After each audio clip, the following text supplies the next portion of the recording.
everybody, and welcome to another episode of the Toku Roundup. Yeehaw! I'm your resident Radiant Rider, Silver Maxis, and we have with us the Crimson Visor, Kyoryu Crimson. I will not fall asleep this time. Hopefully not. The Flamboyant Flyer, Flutter Guy 98. Hello. And our resident Riddle Ham, DLBot. Watashi wa kami da! Down boy. Back in the buckle driver, DLBot. Never! So yeah. And I know what the audience is thinking to themselves, where was this episode yesterday? Well, we ran into some small technical difficulties. Mainly the fact that I could not record it, and nobody else could record it, so we're doing it today. You guys are lucky that I have free time today, you know. So what you're saying is you're lucky? No. Fuck you. DLBot, I believe you should get a slipper for that one. No. He gets something even worse. DLBot, I bequeath to you a boot to the head. No. I bequeath a boot to the head. And I'm one one more for for Jenny and Wimp. There's one more for dumb looking leftovers. Yes.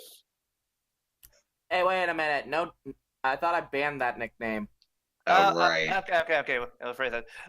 It is a derogatory nickname. Let's not do it.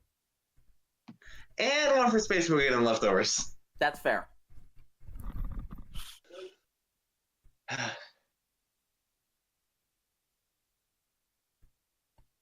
The fun of having any season. So of course now we would go over the mail, but wait, what? No mail! No! Aw, we have no mail.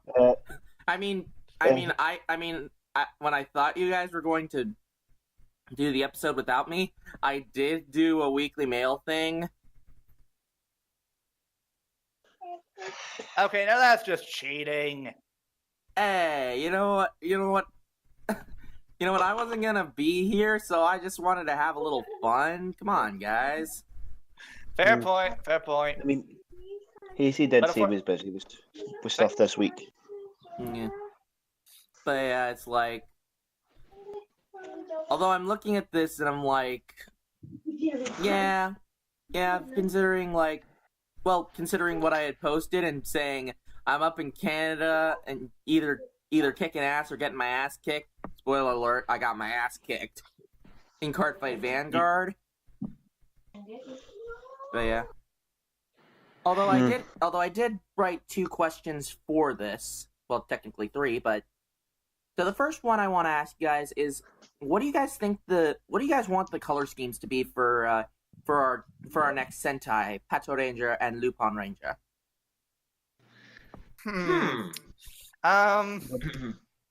Well, we haven't had a confirmed amount of Rangers, so I'm not too sure.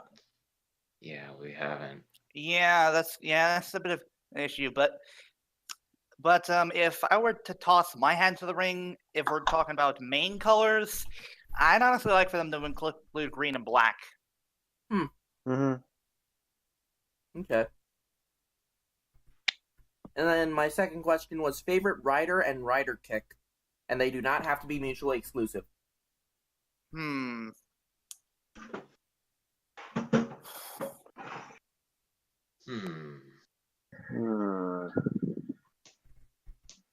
Good question. Favorite rider. If we're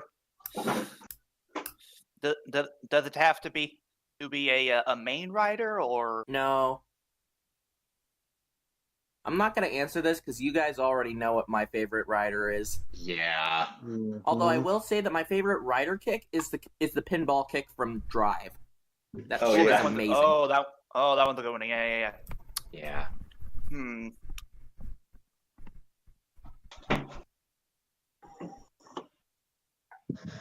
If we're talking favorite writer, here's a bit of a curveball for you. Dragon Knight. Ah. I mean, yes, that makes sense. But I'm mainly Yeah, talking the Japanese ones compared to the American ones. That's why it's a wild card. Fair enough. And then And favorite rider kick. besides, Isaac, Kito, it was far more competent than Shinji Kito. We have some balls here that are missing that are labeled for a Mr. Shinji Kito. Mr. Shinji Kito, if you could please pick up your balls. Yep. That's pretty funny. Yeah. Okay. Now, favorite rider kick. Honestly, it's a tie between two. Ah. Well, the first, I'm gonna. Well, this one, it's was only technically seen once, but I still think it was cool. The rider kick, the drill kick that Gold Drive did near the end of the series. Oh. Yeah, that was interesting. I mean, for me, it can't beat the pinball kick, but then again, what can beat the pinball kick? Yeah. The second favorite,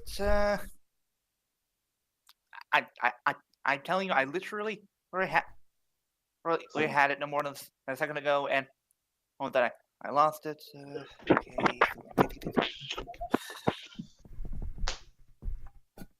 I'm surprised. I'm surprised nobody has said Now I Kabuto remember. yet. Now I remember. It was Commodore Gim Zombie Gamer's rider kick, the one that he used to kill Laser the first time. Right, that one. Oh. Yeah. Oh, of course. For the of first course you'd have time, to for the tell- last time. Yeah.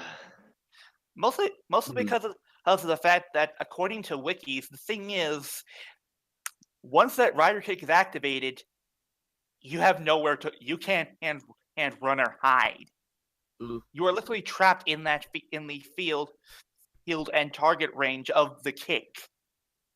And yet he never used it again. Mhm. Yeah, that's true. But then again, if he did, it would have been too easy, and he would have won already.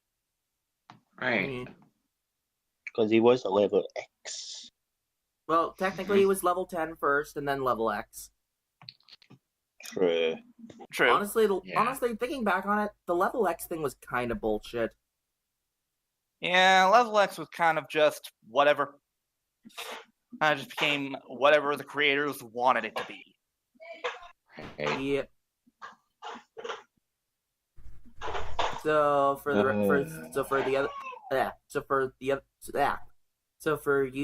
the other two who have not answered, Flutter, Kyoryu. Huh.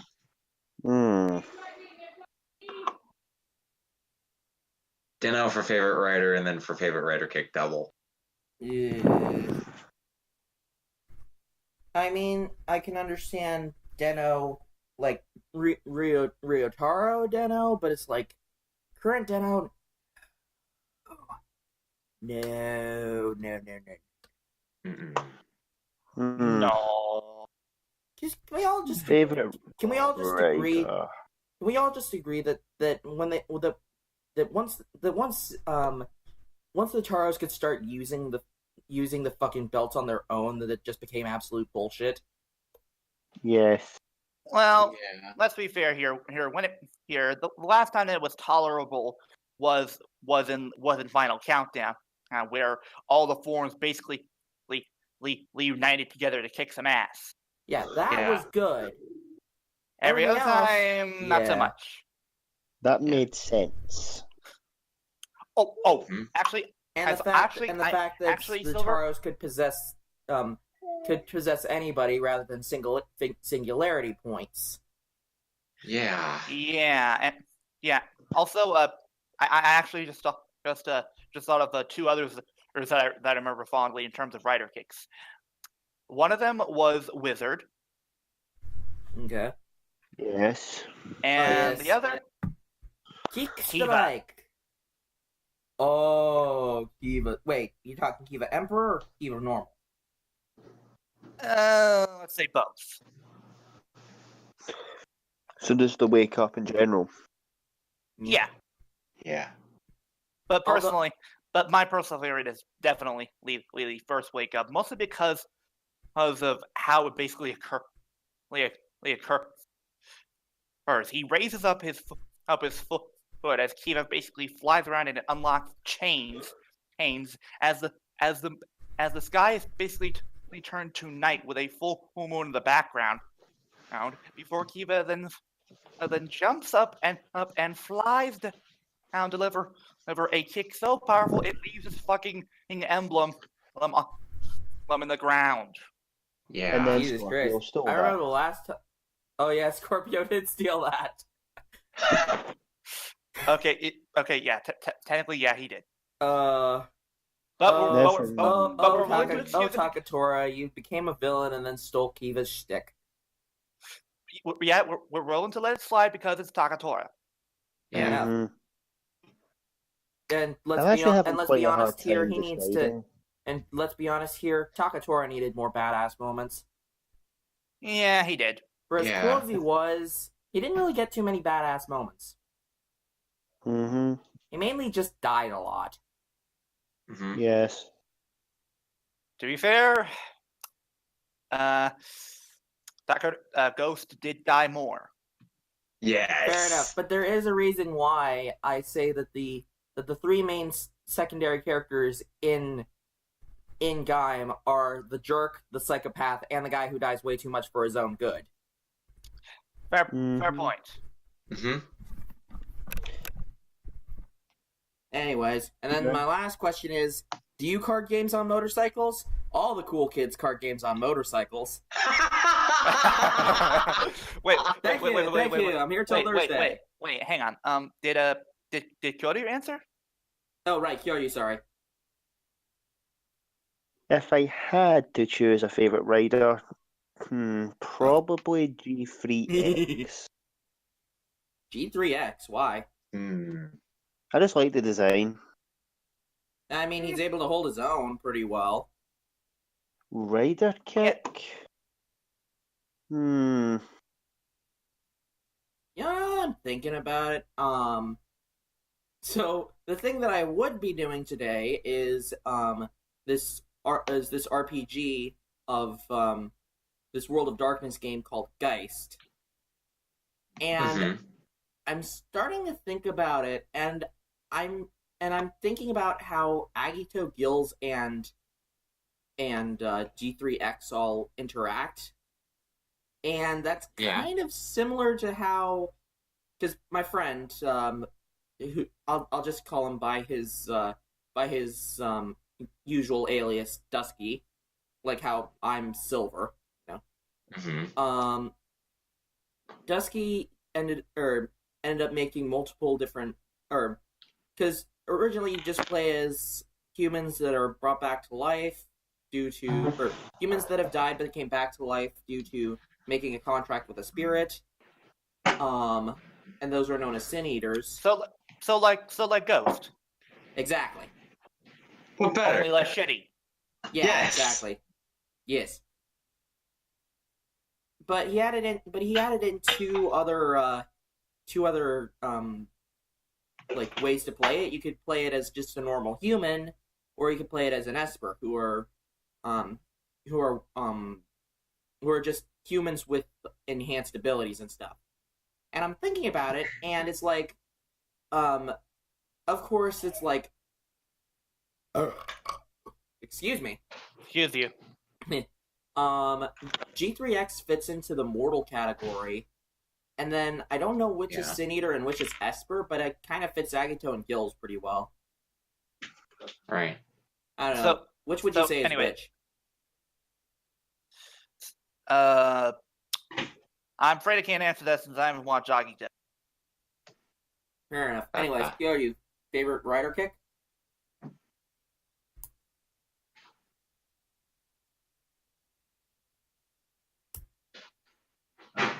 Kyoryu. Scotsman.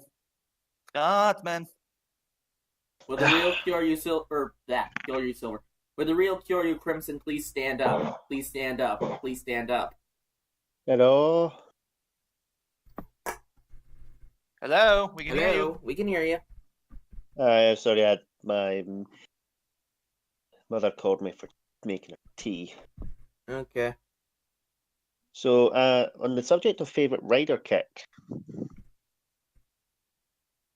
what can I say? Even though I have bad issues with the series, the rocket drill kick still makes me laugh. Oh, the rocket drill kick. Oh, so good. I mean, let's be honest here. It is one of the coolest rider kicks ever.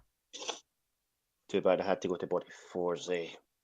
Hey, I like Forza. Forza as a show, good. Forza as a character, I have problems with. Hey, I was just fine with Forza as a character.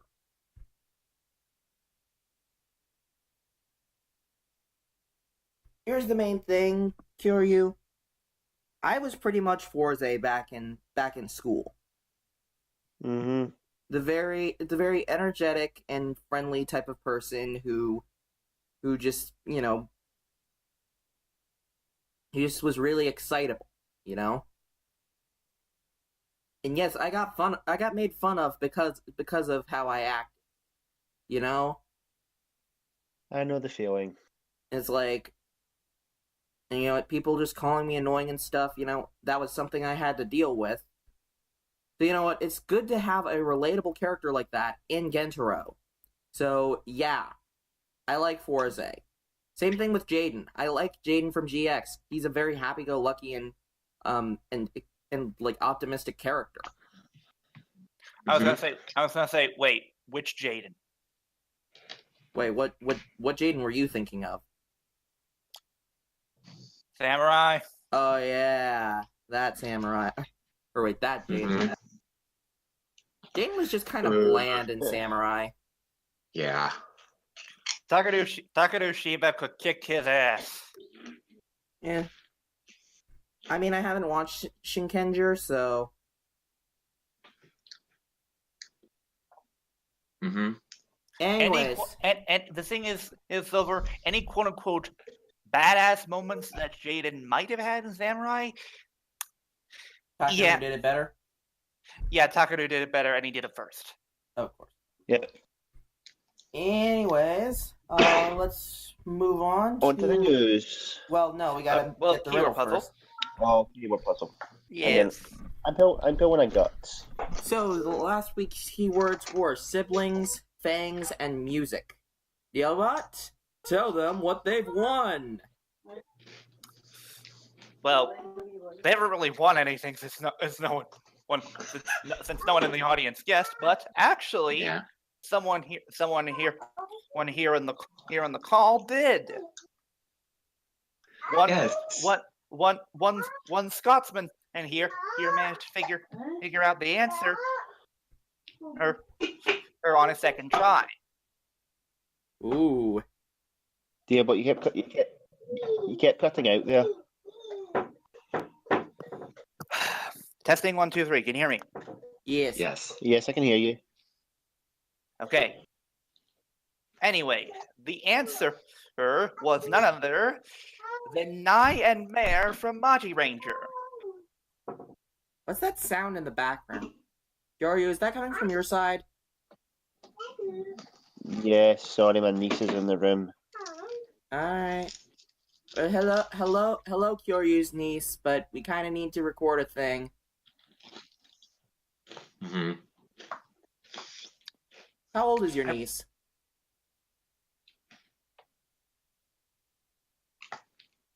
Kyoryu?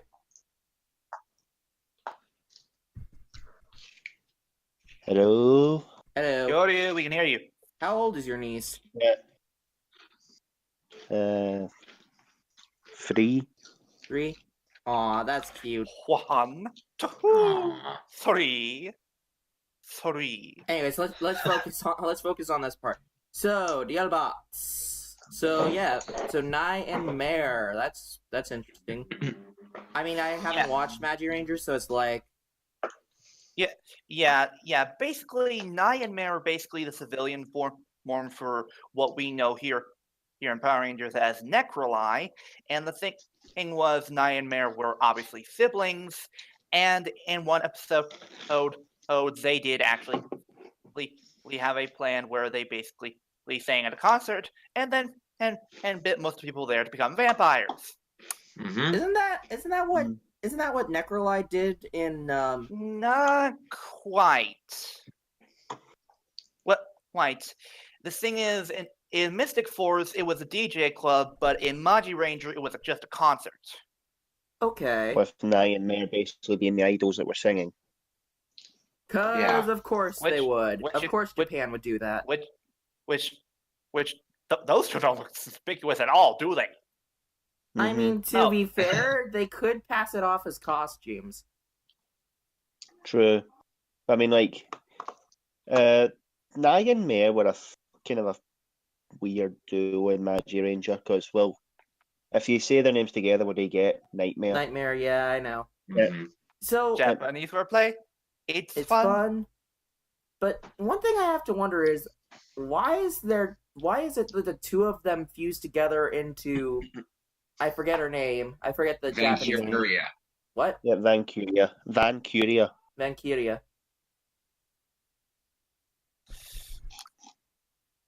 I have The no idea. Vampire Queen. You know, I have actually- no idea. you know, I have no idea why. screw it, I'm I have no actually idea. gonna look this up on the wiki because this is just like to quote Cell, I have so many questions. No. So, let me try this then. Who? What? How? Why? I have so many questions. Exactly.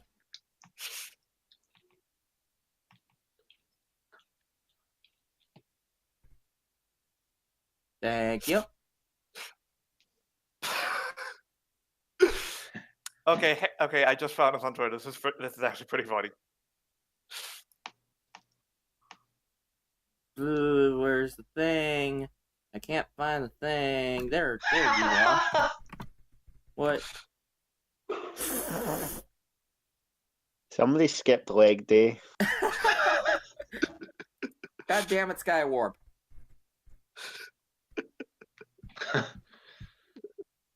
Oh. Form, arms, and legs. Also, Where are the legs? I think the legs have gone on strike. I guess so. But on the subject of Transformers, apparently there's going to be a new Transformers or series coming out. Transformers Cyberverse, Ah, that sounds cool. which Driver. which oddly enough will focus mostly on Bumblebee. Of course. Wait a minute, wasn't there like a toy line of when Okay, they were so called yeah, Cyberverse class? okay, so it says apparently that Vancuria got lonely and so decided to learn how to learn to or developed an ability to split herself into two people. Because Japan. Because Japan. Because vampires can totally do that. You know what? She got. You know, I'm not gonna question it. I'm just gonna play the Tom Kenny thing. Or, I'm pretty sure that's Tom Kenny saying that, right? No. It sounds like Tom Kenny. Saying It's what? Bob Briggs. No, the magic. Shut up, Kyoryu. Oh. That one. Oh, yeah, that one. What do you think I was Yes. talking about? Oh, duh. Oops. Silver. Yes. So she got lonely. She basically split herself into two girls. Wow, Rule 34. That's going to have a lot of fun with that. Rising. God damn it. Crazy. Alright, let's just move on, shall we? Anyway, Alright. Oh, Yeah, this- we got some news to discuss. We got a lot of news. Alrighty then. News roundup. News. Oh. Anyway. Dato. Yeah. You stole my line, Kyoryu. Whatever. You threw off his groove. You threw up a groove. That was me throwing him out the window. Sorry. Anyways, yeah, news roundup. Stato. So starting off, we've got some build news. So much build news that we need 3 slides to do it. Yep. Yep. Uh-huh. That's right. Yeah, so Who's going to take this one? I want to take it. All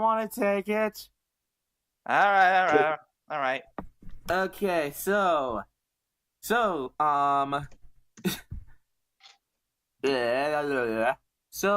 yeah, so we got the catalog scans for Kamen Rider build stuff, and who would have thought they're making another belt? I have never seen this before. Yeah, let's be fair here. We all thought it was coming. That sort of thing with Kamen Rider nowadays. Hey, you're guaranteed to at least get. Because yeah, we of course if it's not the secondary rider getting his own belt, there will always be an alternative belt in order to I cannot speak today. Either an alternate belt or an alternate transformation device. Exactly. Like with Ryuki, it was the alternative drivers or whatever they were called, the alternative V buckles, right? I guess. And oh wait, that's right. They weren't released in toy form at all, were they? Well, that Nope. sucks.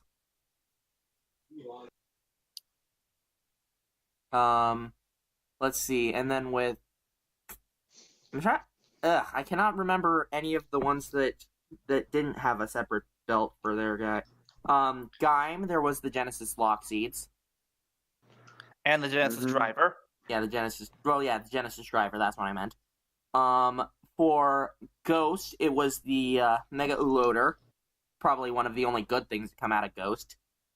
Damn right. Because let's be honest here, Kamen Rider Necrom was awesome.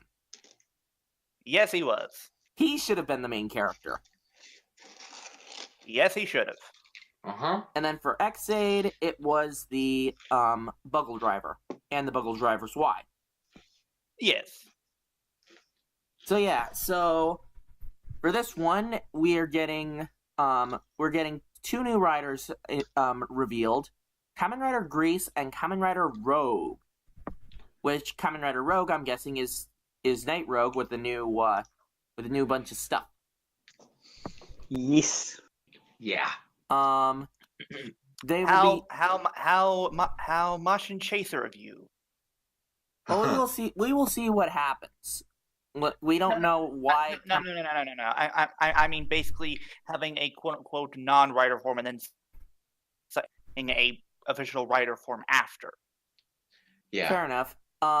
Anyways, so these are called. So the new belt is called the Scratch Driver, which kind of, well, looking at the pictures in here, it kind of looks a bit. It looks kind of like one of those like presses that you use to like hold wood down when you're cutting it. You know, like one of those. I don't even know how to describe it. Crushers. Yeah, not crushers. The grip press. Yeah. Yeah, it kind of looks like one of those. And they put in these new devices called Scratch Jellies. Scratch Jellies? Oh no, that's the Scratch Jelly is the one used by no, it's called Scratch Jelly. Yeah. I can't speak today. No. Grease uses one too. Okay. So. And for those who are wondering about cross charge in this pick, yes, it is confirmed. It's an upgrade for made for claws.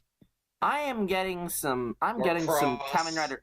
I'm getting some Kamen Rider Baron flashbacks to this. Mm-hmm. Yeah, only a lot better because Fight he the actually power. gets. Fight the power. because- Fight. Yeah, except this is better because he actually gets a brand new form instead of just getting another limit energy lock feed. Although, just imagine if they had actually done banana energy. You don't have to. People have already created fan art for that. Really? Yeah. That's Yeah. interesting. Let me try and see if I can find it real quick here. Come on, Baron. But Anyways, so we have, however, Kamen Rider Rogue, instead of using these things called scratch jellies, which, why are they called scratch jellies? That doesn't make sense to me. I'm guessing it's supposed to kind of be like fluid of some kind that's used to sort of basically make sure that everything in the machine is squeaky clean. I guess. Or think. I mean, it could just be a concentrated form of the gas they use to turn people into smashies. Or compared to the full bottles, which are Or- more wait, hang on. refined? Hold on, I have a better idea. Yeah, they're essentially supposed to be like you know those weird sort of packs little packs that you get that you basically sort of put into your water or such to basically make it have a different flavor or some kind. Oh yeah, I know what you're talking about. Mm-hmm. Basically, I think it's basically kind of like those. I'm not sure about that, but whatever. The reason why I say it is because we already have full bottles, and one that will be it's a freaking soda can. Well, Yeah. here's something that I'm thinking about this is that with the scratch jellies, it seems like it's a more raw form of the nebula gas essence. In which, so that's definitely going to be some. So yeah, it's I cannot speak today. It's a more raw, more unrefined version, but still usable. Whereas with the full bottles, they're a more refined, more concentrated essence. So I'm guessing that that the scratch jellies will be more powerful, but they'll be more unpredictable. Well, Maybe. I mean, just think about it. Yeah, You've got maybe. nebula gas, and a jelly is so we've got gases, and a jelly is basically a state between solid and liquid. So That could actually be makes kind of sense. going into a sciencey Yeah. aspect about it. However, for Kamen Rider Rogue, he is using the Crocodile Crack full bottle. So apparently full bottles can also be. So apparently full bottles can also be used. Also, now that I'm looking at the scratch driver, I just realized something is that it kind of has like it kind of looks like a tube at the bottom that leads into some sort of test tube thing. Mm-hmm. Uh-huh. Actually, in terms of like a general sort of outline, it kind of looks similar to the mock driver. Yeah, honestly, it does kind of look like the mock driver. Uh-huh. And then Kamen Rider Rogue will be getting the Nebula steam gun, which is kind of like the Trans steam gun, except different. Which Except purple and gold. Don't you even dare. I wasn't gonna. Good. Because he already made that joke a bunch of times with Gold Paladins. Yes, some of that happened off screen. Yes. Right for you, right for the folks watching at home. Yeah. And I'll admit, I'm a little upset that Rogue doesn't get a new weapon, just a repainted gun. But at least, right, and these and these well, and these gear and this gear engine and gear Remocon that he comes with. I'm curious what exactly they do. Yeah. We will see. Wait, are you talking? Mhm. Wait, are we talking about Grease or Rogue? Rogue. Rogue. Okay. Real quick about Grease, though, his design looks really interesting. Mm-hmm. His design looks alright. Only problem is the general outlook of the helmet gives me flashbacks to Mugen from Ghost. Okay, that's fair. That's fair. And Yep. he's apparently using the robot scratch jelly. Very interesting. Because Rogue. Very we interesting will given get one of the forms. Yep, we'll get to that in a second. And also his weapon is known as the Twin Breaker, which looks kind of weird. Not gonna lie. It's a gun that becomes an arm blade. And as Linkar has established, stay with me now, kids, melee weapons that become guns are freaking awesome. Yes. Fair enough. It kind of looks like a guitar when it's in melee mode. You guys know what a guitar is, right? Mm-hmm. Yeah. Yeah. Yeah. It's a stabby fist weapon. Yeah. Yeah. But yeah. My monk uses it. Basically an arm. Basically, kind of like Baraka from Mortal Kombat. Exactly. Yes. Yep. And so Or another Thunder thing White Super Dino mode. Oh yes. Oh, Dino Thunder White. Oh, Trent. Trent is so awesome. Anyways, I one day want a posable figure of the Super Dino mode. yeah. However, Bill will not be out of this quite yet because for those of us who have actually been playing around with the build driver, we might have noticed a certain slot on the top of it that when there is a button that's pressed down, it will say Super Best Match. And we officially have information on this device that allows us to reach Super Rabbit Tank. And this is known as the Hazard Trigger. Actually, Rabbit Tank Hazard. Well, that's what it's called? Yes. Yeah. Mm-hmm. I did not know The that. super is just what it adds onto the call. Fair enough.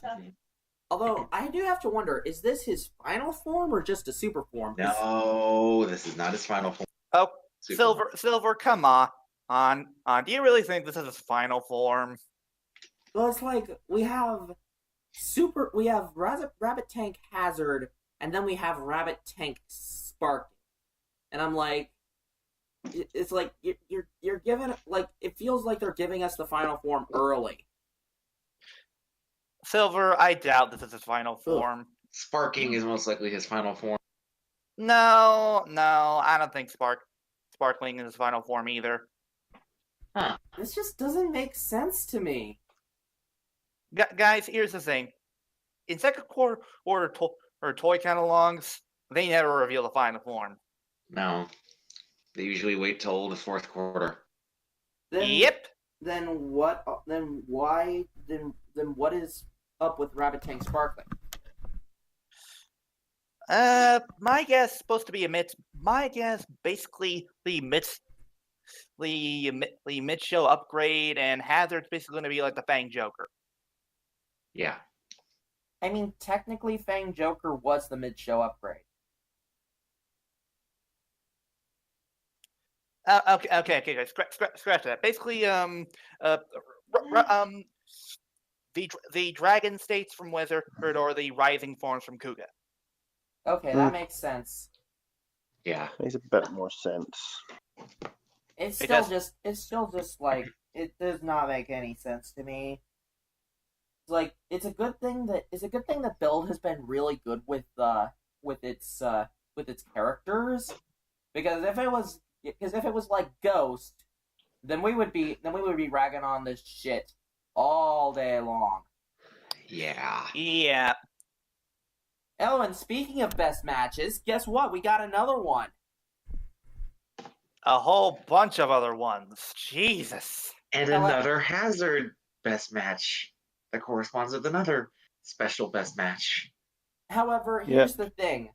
I've looked at these, and it has been confirmed that they will not be appearing in the main show, but they will be appearing in a certain YouTube or in an upcoming YouTube series, which will most likely we will never be able to see because Toei hates us. Yes. Say that, Silver. Yeah, we were able to see the Ghost Damashi specials. Okay, fair enough. But sure, someday we'll probably upload it to. But the question is which of these are supposed to be even? Are any of these on here gonna show up in the actual show, or the only one that has been confirmed to show up in the actual show is Phoenix Robo. Because from what I can gather on the toy catalog here is Wait. Is that both of them? Would. Sorry. Let me try and I'll go back to Sento's wiki page. So the thing is that I'm noticing is that these best matches are basically separated by a blue box and an orange box. Well, yeah, I have the thing shown on screen right now. Mm-hmm. What I'm curious about is what exactly the borders mean. Mm-hmm. I'm not entirely sure exactly. Anyway, Phoenix Robot best match. Are you ready? Fujimi no Heishi, Phoenix Robo. Yeah. Well put. I didn't know that the Gigant Hole was in this show. Okay,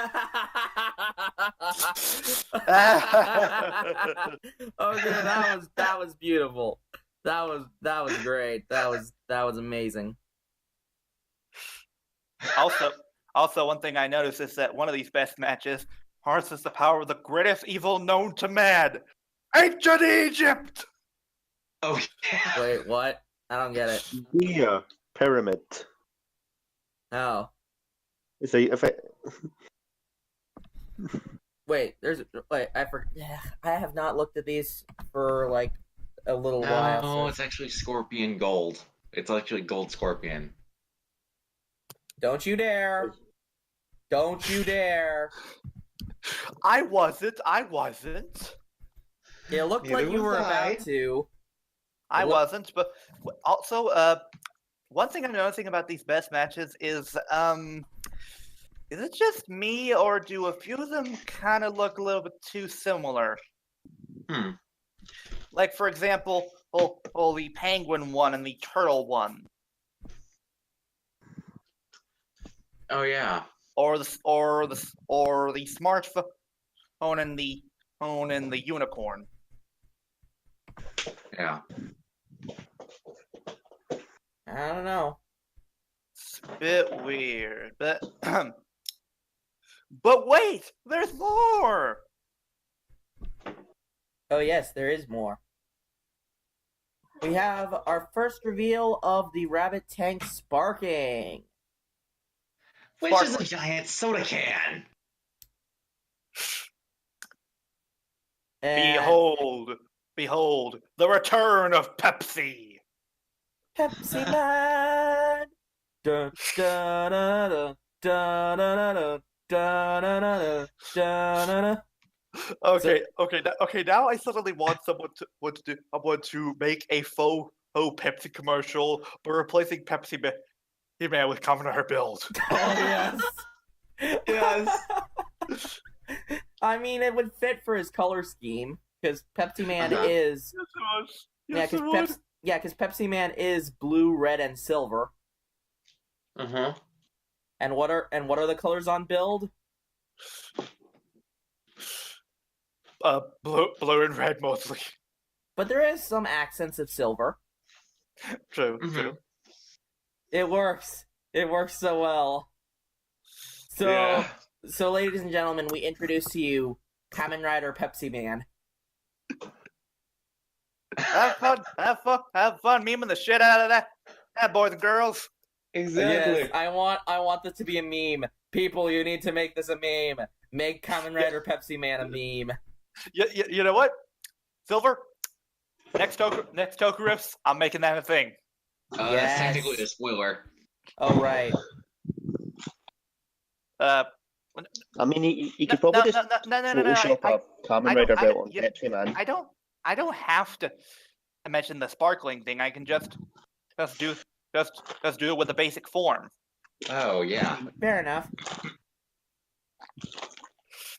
By the way, I really do work like Rabbit Tank sparkling. It does look like the full bottle does look interesting. My question is, I like the form. I like the form itself too. oh yeah, the form, yeah, it does look interesting to say the least. But I'm just like wondering, why is it a soda can? Why not? Because carbonation. It just It's the return of the Candroids. fair enough. Mhm. Behold the Super Candroid. The super can.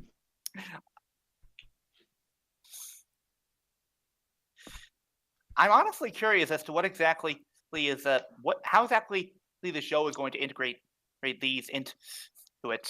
I'm curious if Cross Charge is basically going to at one point be forced to work for the bad guys because the bad guys are using the driver for Kamen Rider Rogue.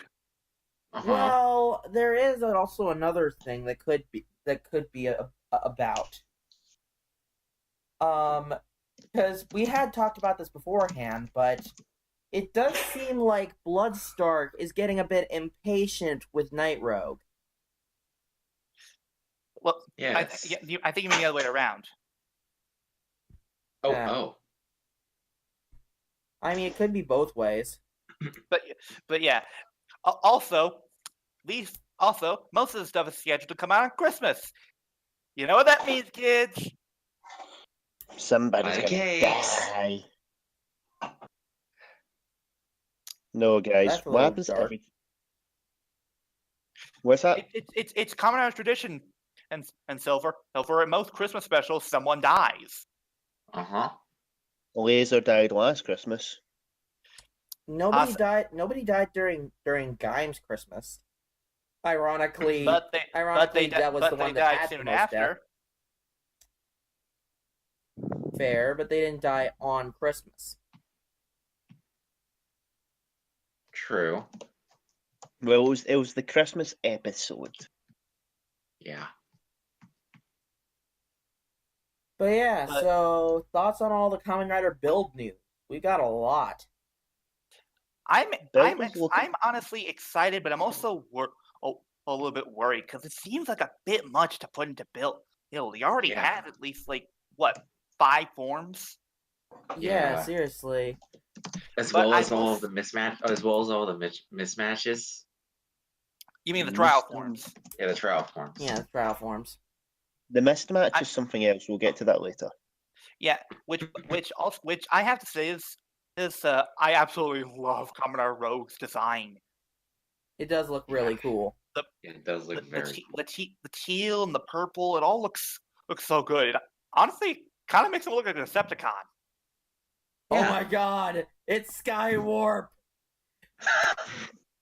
They made Skywarp into a Kamen Rider. No. Silver, it doesn't quite work because Sorry, I didn't hear that. Silver, that doesn't quite work because Skywarp never had teal. Ah. Did he? I thought he did. Hang on a second. Let me look up on Google. No, Nemesis Prime was more the one known for teal. True. Wait, who was? Nemesis Prime. Oh, I was thinking Thundercracker. Thundercracker also had teal. Well, he had some form of blue. Yeah. Okay. That would die. God damn it. Okay, fine then. Skywarp and Thundercracker did the fusion dance and became a Kamen Rider. Happy now? Silver. Yes. If you think about it, if Rogue is the colours of the Decepticons, what colour is Build? He's red and blue. Oh, fuck. Autobots. Oh, it all makes sense. It all Well, comes does it? together. It all comes together in Pokemon Sun and Pokemon Moon. Oh god. God damn it. Anyway, Oh, yeah. I think we've talked about build news enough. Let's move on, shall we? Let's move on to Yes. something moving right funny. along. Yeah, let's just. I'll just take this real quick because that doesn't need too much discussion. So somebody made an oopsie. Why the Somebody hell made is a dum-dum. Kamen Rider? Why is Kamen Rider Forza in Heisei Generations Final? Well, the director forgot that in Ultimatum the Forza driver was destroyed. Or in other words, like a lot of people, he forgot Ultimatum existed. Yep. Fair enough. Yeah. All I have to say about that is da da da da. Bah! My only hope is that now that he Wow. my only hope is that now that he realizes his mistake, that he'll try to see to correct it in post editing or such, or make some sort of change. Yeah, it'd probably be Mhm. like, oh hey, You'll make oh it. hey, it's the Forza driver. It did come back to me. Oh, Or- Gentaro. Or Sweet, naive Gentaro. or There's a simple explanation for it. or good thing in the get-go. Oh man, to finish here's this new Forza driver in time. Mm-hmm. Yeah, to be honest, yeah. I mean, the one thing, sure, that's an important thing to answer. The one thing I'm looking forward to figuring out is how the Fize's Ankh still, or how the Fize's Ankh get revived. They repaired his core metal. Way to ruin the fun, DLBot. What? You asked the question. I did ask the question, but how was his core metal repaired?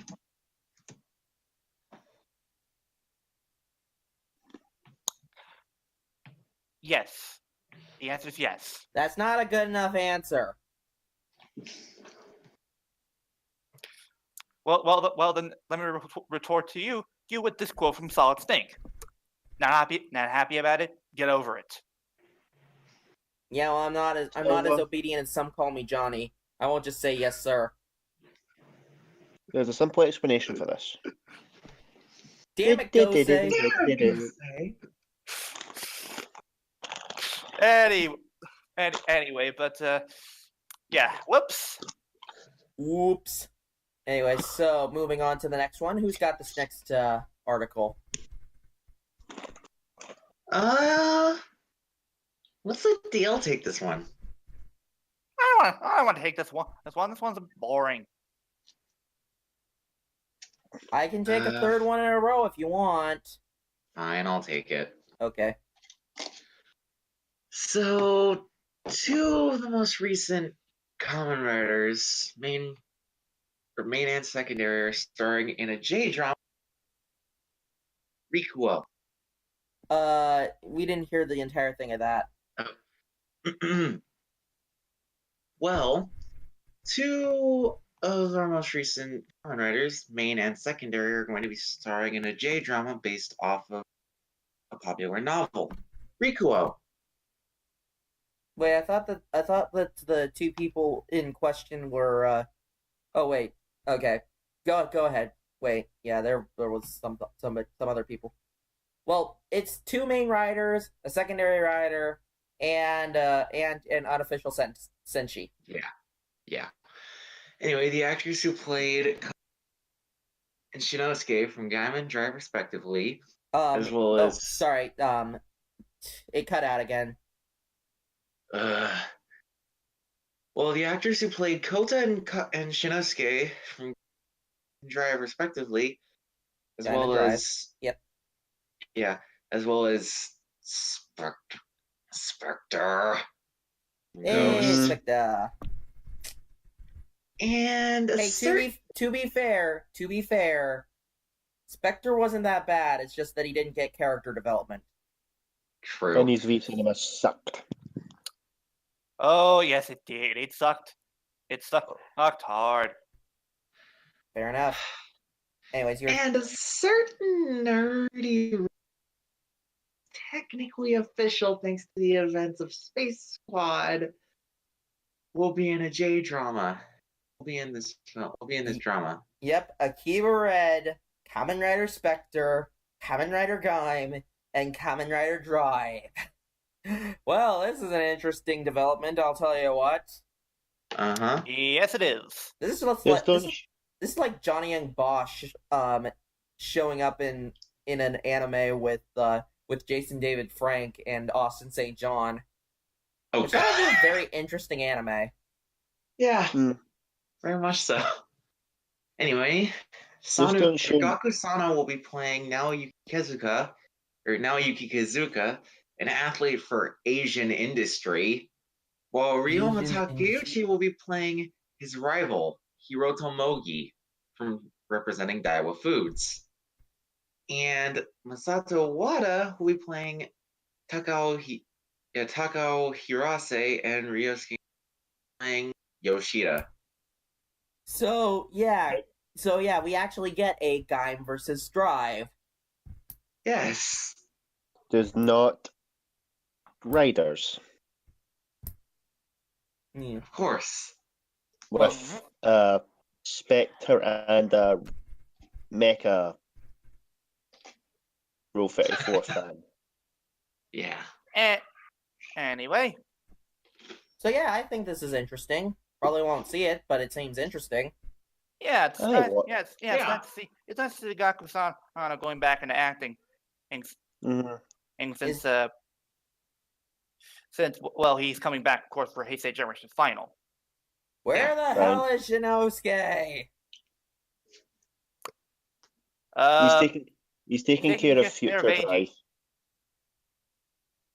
Yeah, he's taking And- care of Future Drive.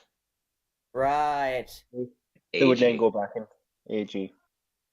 Ye- Yes. Who will then get the driver stolen, and then That didn't happen, and so Timeline change. timeline change. timeline. Fair enough. Time Reset. travel is weird. Na, na, na, na, na. Or rather, to quote some call me Johnny, time travel is bullshit. Mhm. Okay, to be fair, when he was talking about that with the Sonic 06 thing, it was explained, so Johnny was taking huge leaps in logic that he didn't need to take. True. Semantics. Because it is explained later that Shadow goes back in time 10 years in the past and does that whole shenanigans, and Johnny was thinking, "Oh, so he just came out of the thing and just went back in." I'm like, "No, that's not how it works." Silver, I think he knows how it works. He was just making a joke. Yeah. Okay, fair enough. That's You the know- joke. You suck with Bane. Suck it, Fane! Anyways, Anyway. one thing I do have to say about Sonic 06 is that despite besides Sonic's story basically being save the princess multiple times, Sonic 06's story isn't that bad. It Honestly, just needed a it just needed tweaking. A lot of tweaking. Yeah, it was You needed just to get rid of rushed. Elise. yes. Yeah. Well, I mean, yes. When you And- consider what the And one more thing, a human princess is of interest for an anthropomorphic hedgehog. No, just no. No. No. Make the princess a hedgehog too, and then we'll talk. Or Yes. and hell, you had options. And in you terms could of have brought past back years- Sally. Princess Sally. Yep, Sally. Yep, we're all thinking it. We are all thinking it. Uh-huh. Seriously, but then why you- hasn't Sally ever appeared in any of the Sonic games? That's Well- a good question. I do not know. It's like, seriously, Sega, you have a missed opportunity to have a really good character in these things. Because, well, And I then mean, you just leave it in a just from cartoon show. just from experience, And the comics. yeah, well, from what I've seen, that Princess Sally is pretty cool. Yeah. Here's Anyways. a better question. Question: why don't they bother adapting stories from the damn comics into the games? Yeah. Exactly. Hey, at least we're getting Sonic Forces, so it's like it's not a total loss. The only thing Yeah. I am worried about with Sonic Forces is that it doesn't focus too much on the customizable character, and remembers that this is, of course, a Sonic game. Mm-hmm. I hope that they don't focus too much on the custom character, because just That was fine when he did it in Xenoverse. That was okay, but this is supposed to be a Sonic game celebrating his anniversary. You don't Mhm. do that. we don't want to turn this into Xenoblade Chronicles X. There was nothing Yeah. wrong with X. I loved I X. did not like X.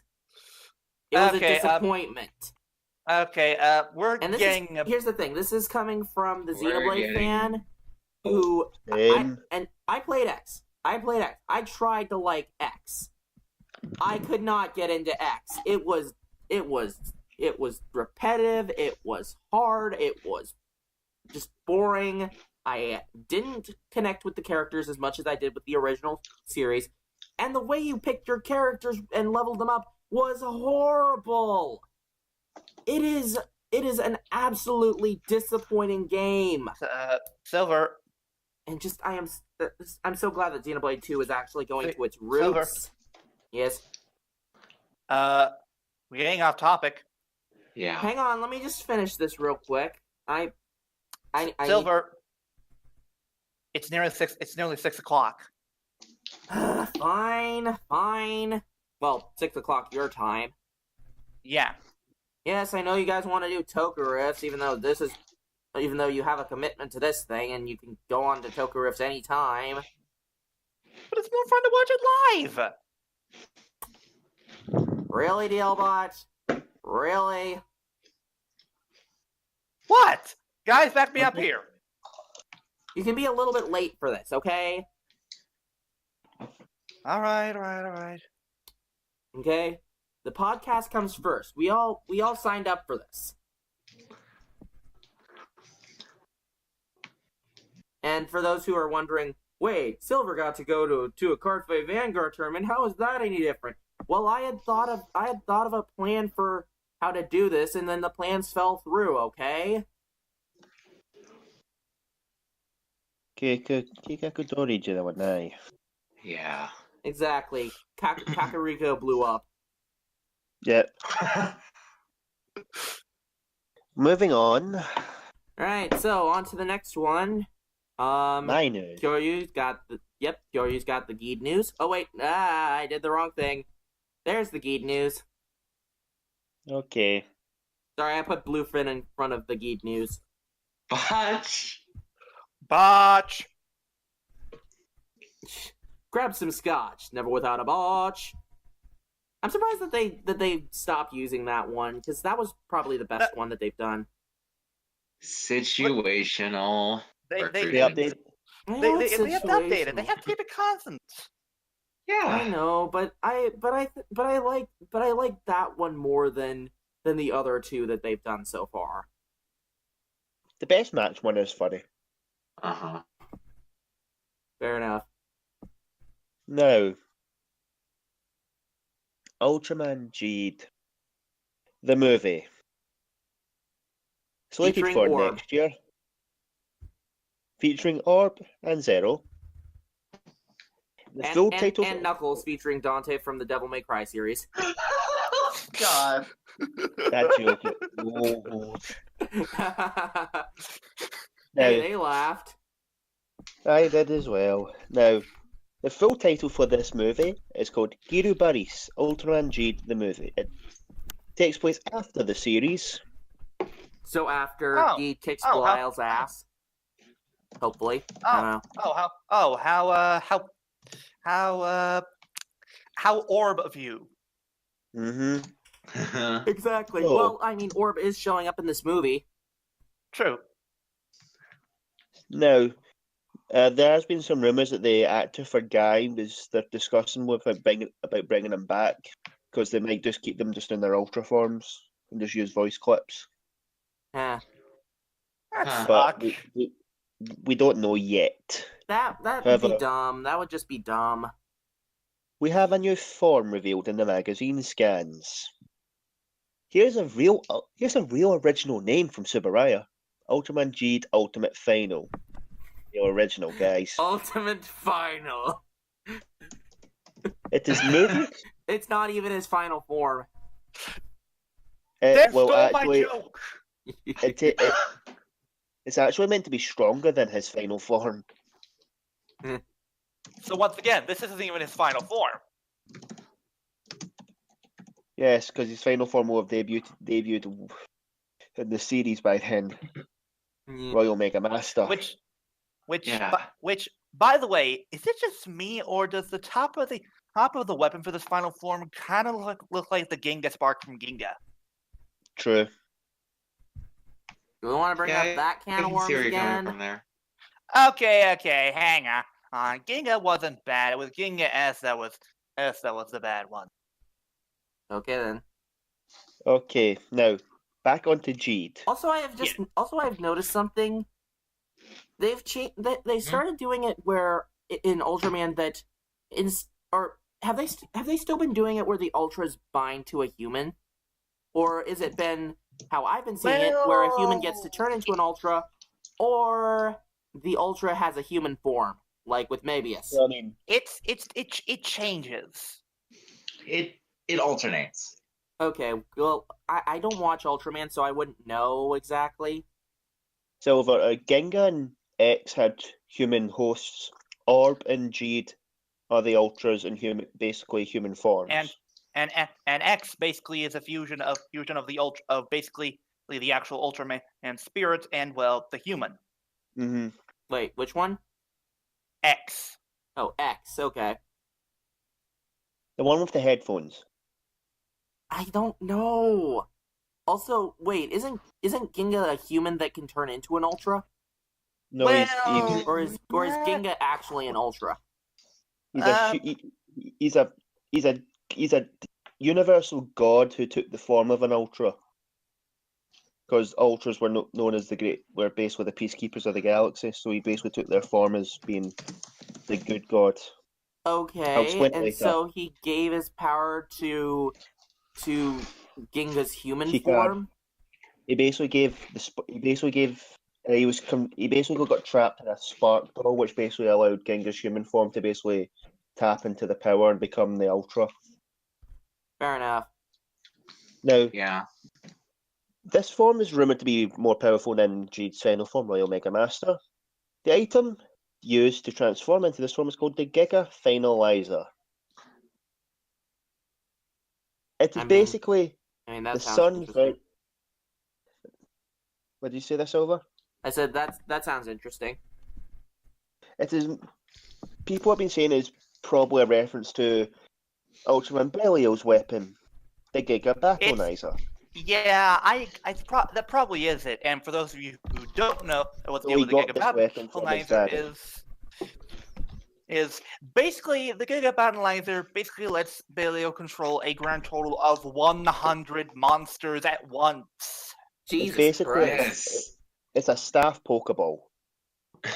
Jesus. It kind of is, yeah. But here's a joke for you. So if this is meant to be based on the Battleizer, you could say Jeed got this weapon from his daddy. Mm-hmm. Mm-hmm. Wait, I don't get it. And that's a joke. You guys remember the guy that sung Gangnam Style? Oh, that yeah. guy. That song. Which Gentleman. song? Yeah, one of the songs was he got it from his daddy. Yeah, gentleman. Yeah. Now, the capsule, which will be used to obtain this form, is called the Evolution Capsule. He's a And will mother contain the gentleman. It contains the powers of Orb, Zero, and Jeed. So basically, it's another saga. 3 Ultras in 1. Yes. The 3-in-1 Ultraman. Well, shit, they beat Yeah. W. Yeah, apparently they did. Yeah. Now And, I just want to see a 3-in-1 Kamen Rider. That'd be interesting. That would be That would- interesting. Yes, But it would.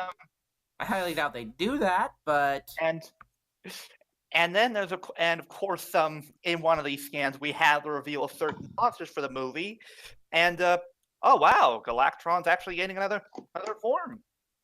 Yep. Galactron. why does one of them look like Godzilla?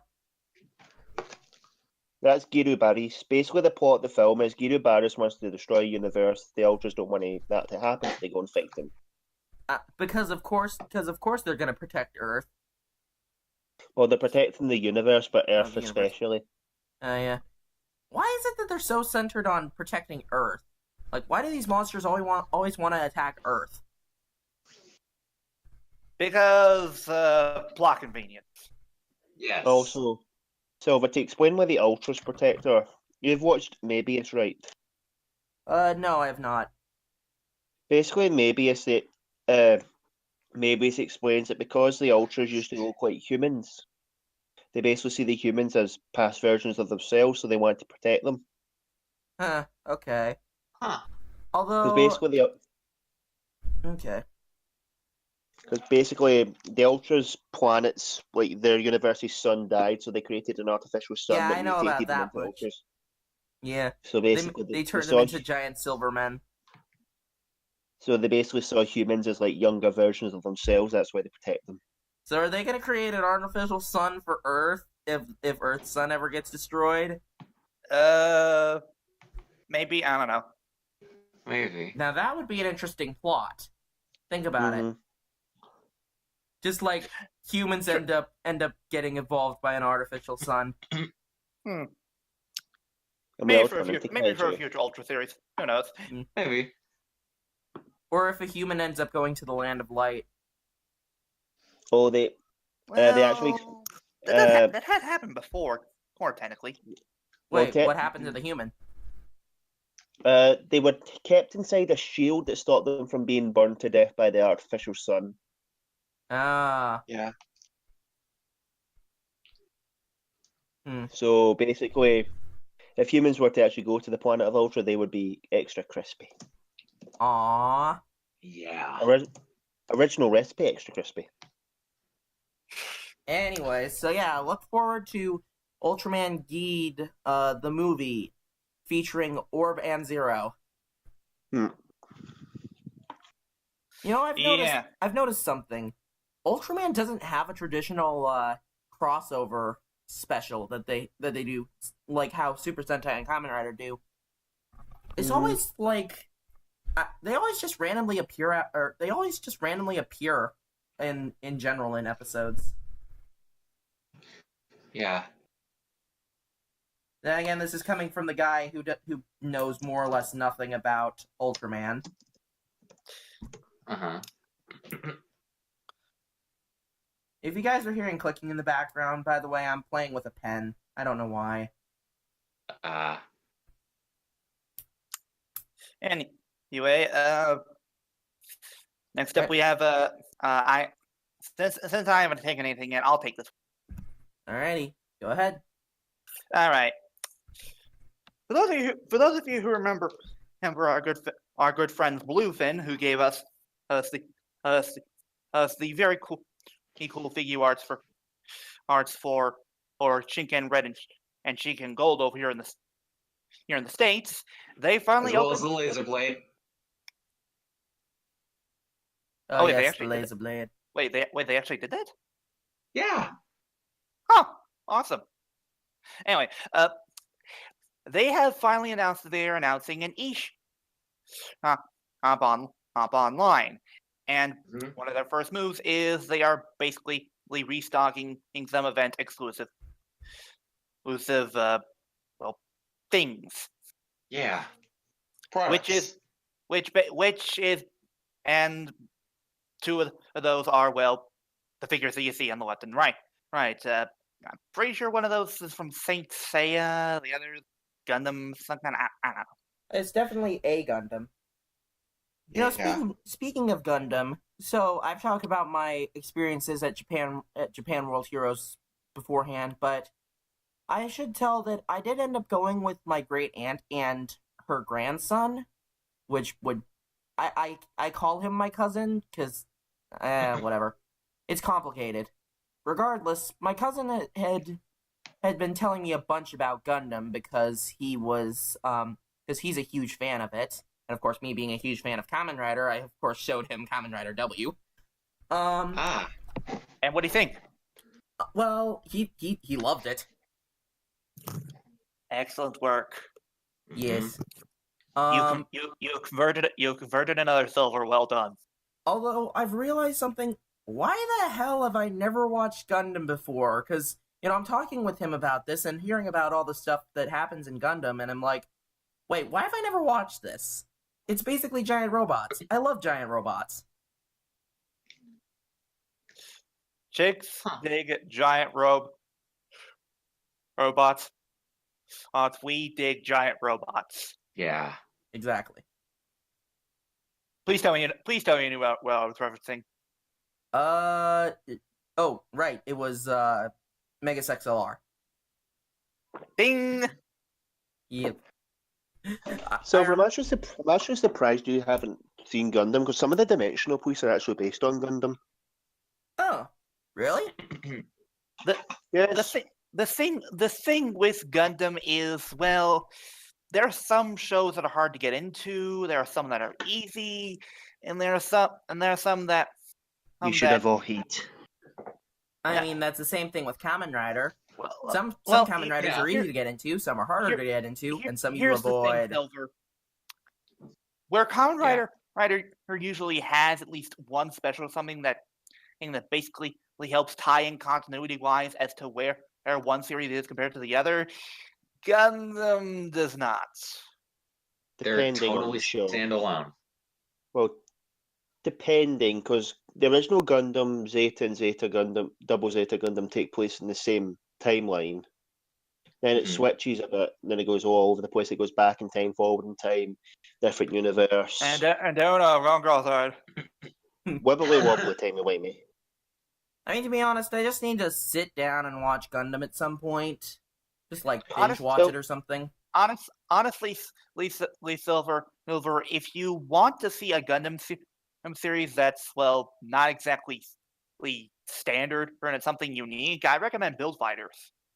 Okay. Yes, and G G Gundam. is recommendable too. Okay, yeah, I've heard about G Gundam. And I guess you could recommend Wing, maybe? Wing is something. Isn't that the one where isn't it all pointless? Yes. Okay.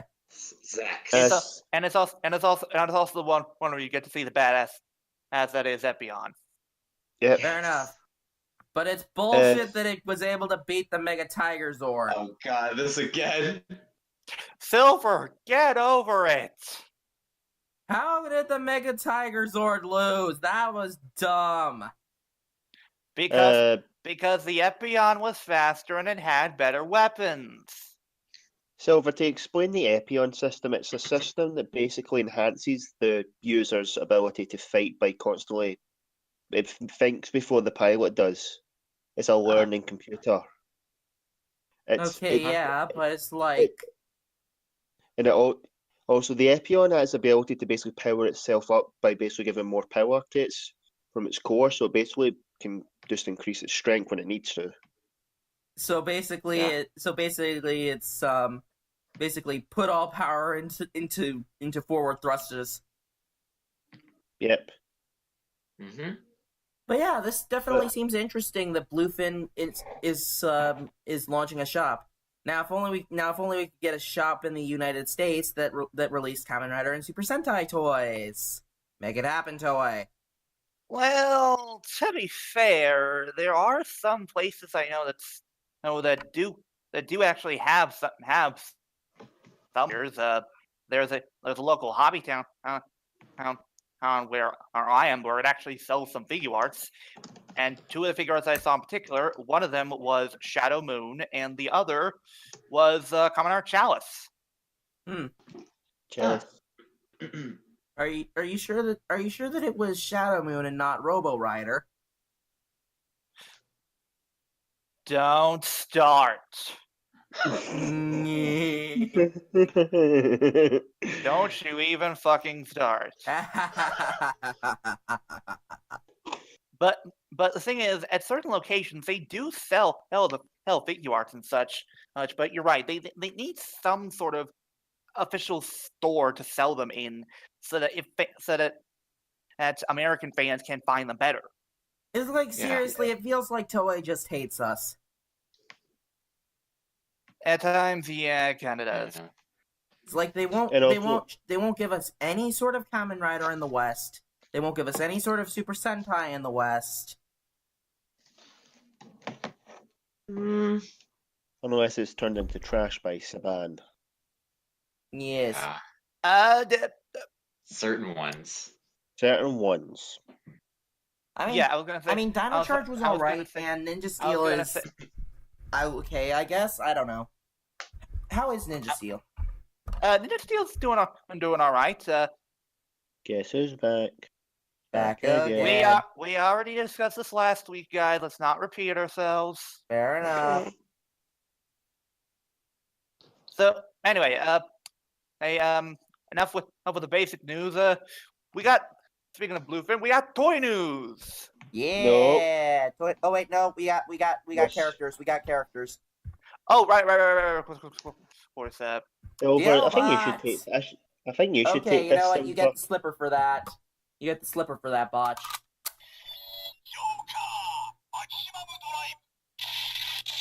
Maximum slipper.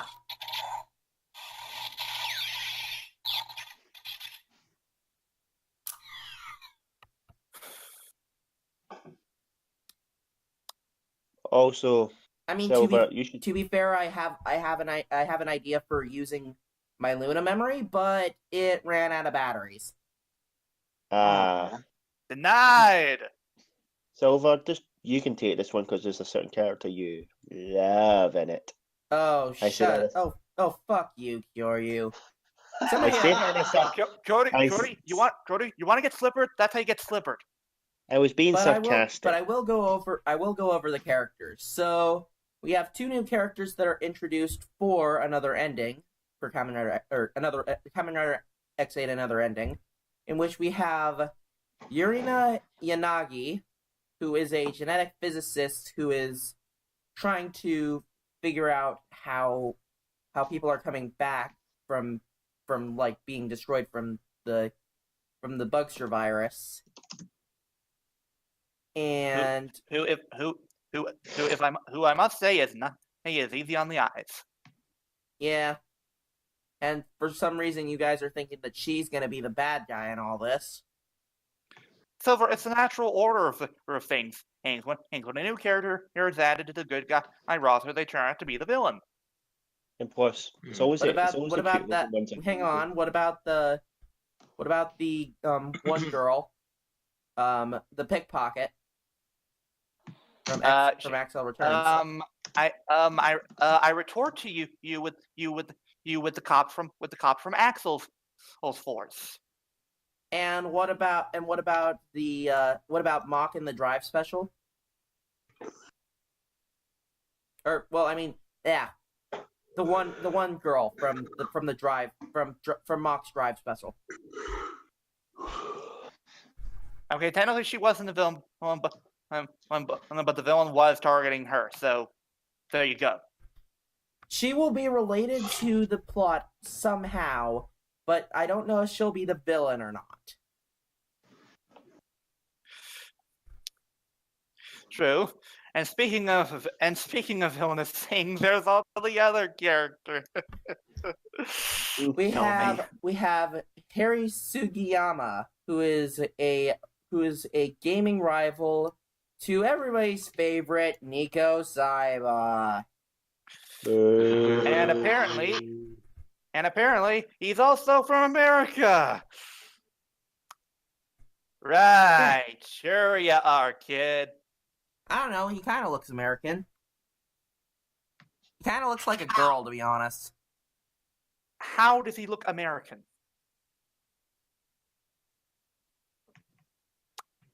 I don't I know. rest my case. I mean, he could be like Japanese American.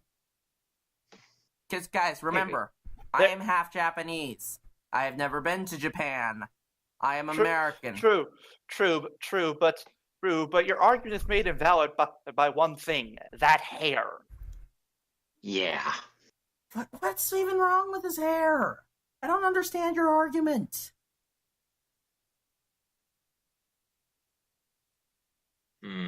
Whatever. And Regardless, these characters' names are Psycho Yao Kidman.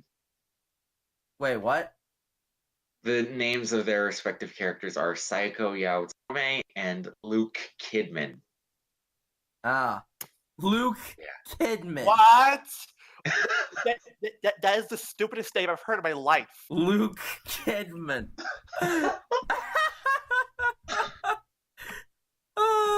Okay. Yeah, we need the HBK. Can somebody link me HBK? Hey, let me get hang on. Hey, Oh my god. hang on. You'll have. I need to confirm. Hey, wait. Well, I need to confirm that his name is actually Nick Kidman. Where is Luke Kidman. Luke Kidman. It's My on the apologies. wiki. I'm looking on the wiki. I'm going to the wiki.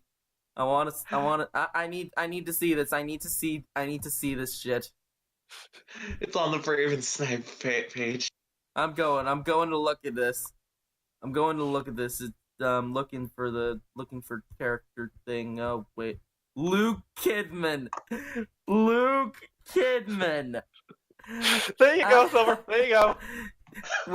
We need this. We need this right now. If you can't help it now. Guys. What? But I just looked him up. He was educated in London. And so he was born in Tokyo, raised in Britain, and went back to Japan. Because his full name is Henry Sugiyama Adrian Folliot Scott Stokes. Okay. And he is actually Caucasian. Yes. That is interesting. we can only hope that the snot nosed brat isn't as annoying as Nico. And DLBot. DLBot. Nothing can be worse than Nico Fising Saiba. You just jinxed it. Yes, You just jinxed it. If this character turns out to be more annoying than Nico, we're blaming you. Fine. Well, we'll see what happens. Anyways, so Moving on. we have the survey. Survey. Can I take this, please? Sure, go ahead. Okay. And I'll take the voice actor, and then Flutter can do the music book if he wants. All right. Wait, guys, that's supposed to be put at the end. So I know the voice actor's at the end. End. And also, guys, you spoil it. Don't spoil it. Spoilers. Spoilers, honey. And yes, I did quote River Song.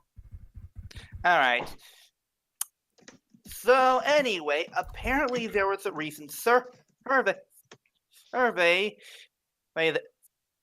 in Japan, which basically took a grand total of 5,000 people to basically ask them what their favorite Heisei writer era show would be, and the results are as such.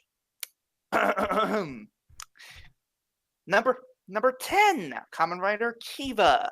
Number 9, Kamen Rider X8. Number 8, Kamen Rider Blade. Number 7, Kamen Rider Kabuto. All hail our Lord and Savior Tendo. God damn it. Number 6, Kamen Rider Ryuki. Wait, what's a Ryuki? Nah. Number 5, Kamen Rider Kuga. Number 4, Kamen Rider O's, and I'm pretty sure Silver will be pissed off at this. Number 3 is Kamen Rider W, and coming in number 2 is Kamen Rider Deno. How the What? fies did Deno get ahead of W? Oh, it's funny you mentioned 5 there, Silver, because guess who topped them all? Yes, I Fies. know, but I'm just.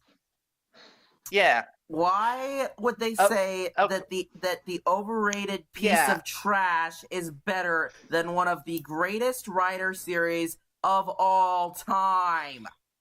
Yeah, I'm gonna Nostalgia. say. Yeah, I'm gonna say Yeah. right now this survey is bullshit. Yeah. Because here's the survey's thing. rigged. Here's the thing. We don't even know if these people have even watched Kamen Rider or anything, or how many Rider shows they have seen. And more importantly, I refuse to believe that Ryuki he made it into this list because Ryuki is one of the most critically panned Rider shows ever. So bad that it almost got canceled. Wait, can you Yeah, confirm that right. can you confirm that it was just as much hated in America or in Japan as it was in America? Pretty sure. Yeah, because there are very few Ryuki fans. There are Yeah. very few of them. And where the hell is Gaim or Drive or Forze That's a good question. Where is Gaim? or Drive? And more importantly, why is X8 number 9? X8 was great. X8 was amazing. I could make a far better list of Kamen Riders of top 10 Kamen Riders than this. Yeah, this survey is complete bullshit. This thing was rigged. Whoever answered these did not know Kamen Rider, or the answers were changed. You know, and as a matter of fact, you know what? Now I get what? one word, two words: executive meddling. I'll bet you anything that they changed the results to the Deno beta, W, so that more people will go back and watch Deno.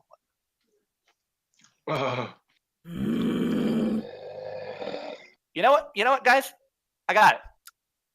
Kamen Rider Deno is the Mighty Morphin Power Rangers of Kamen Rider. They keep pushing merchandise for it when it wasn't that great. Merchandising. Exactly. Seriously, I am enough. It's like I am legitimately sorry to all Deno fans and Flutter. Flutter's also a Deno fan, I'm guessing. But I do not like the. Okay, so yes, maybe I need to actually watch the series and see if it's actually good and all. But from what I have gotten from Deno, I do not want to watch it at all. I find the characters obnoxious. I find the suits not that great. And you want to know the worst part? It's a train-themed Kamen Rider, and I like trains. Same But here. I like trains. Wait, We have a gut. Not in the mood for that meme. I'm sorry. I'm kind of just ranting and livid right Oh, now. hey, we have a guts. Oh, there's a guts. We have a full Really here. Ah. I've been busy. Oh, hello, guts.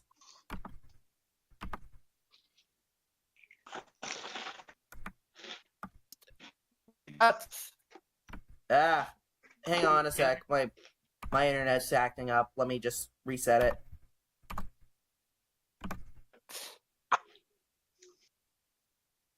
All right. Hello, again. guts. Never without a botch. Gut. Hello, guts. Guts. Pink Ranger.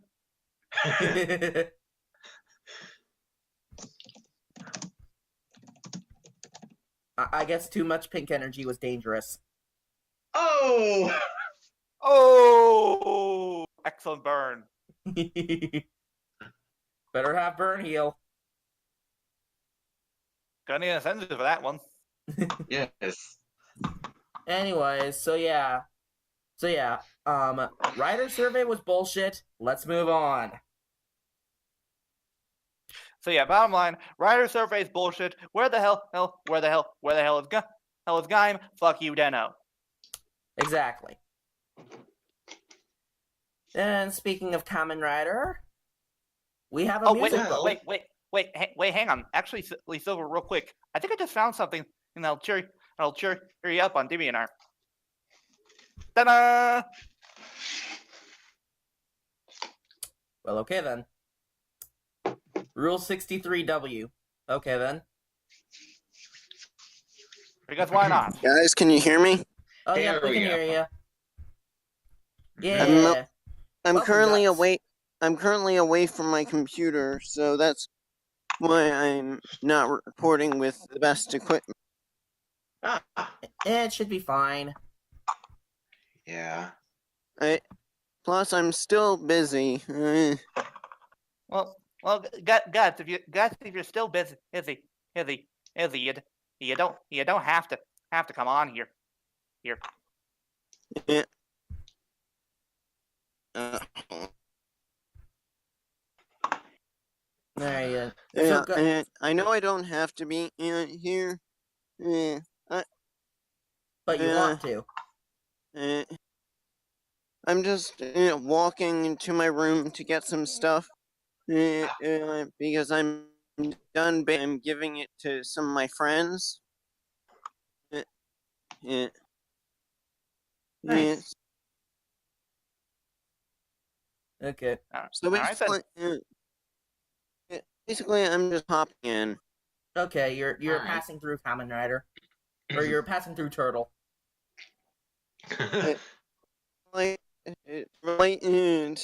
Yeah, I'm passing through Turtle Watch Best Match. Exactly. Ah, Anyways, And I'll just declare my cameo over. alright. See you later, Guts. I see ya. Good Alrighty. passing, everybody. Yep. Anyways, so next up we have the Kamen Rider Best Selection Best Music Selection Book. music book. Yep. So, in commemoration of the 45th anniversary, Yamaha has announced a band and guitar music book. One thing that I'm wondering is, why is it that it's taking, like, the 45th anniversary was, like, last year. Why are they waiting until nearing the end of 2017 to release this? Yeah, that's odd. Just in time for Christmas. Easy. It makes no sense.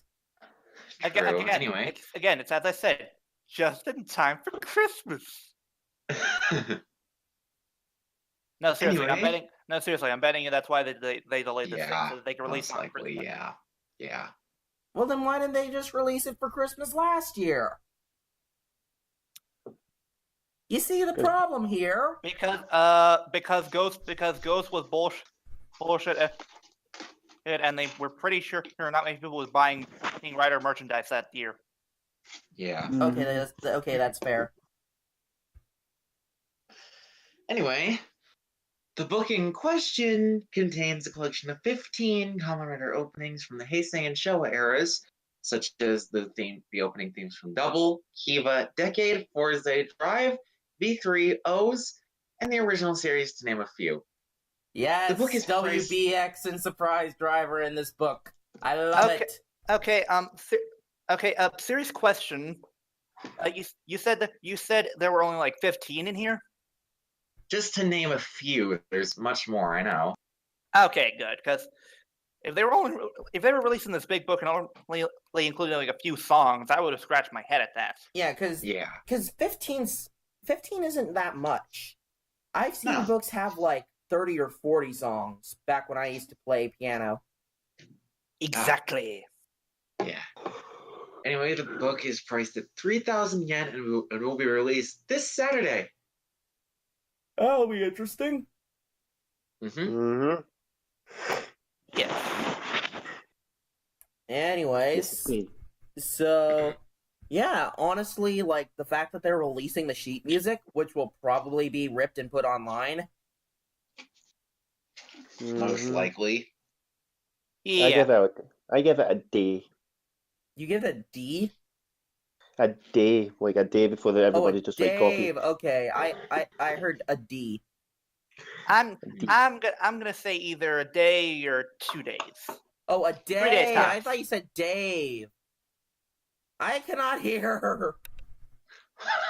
Kotai wa kitanai.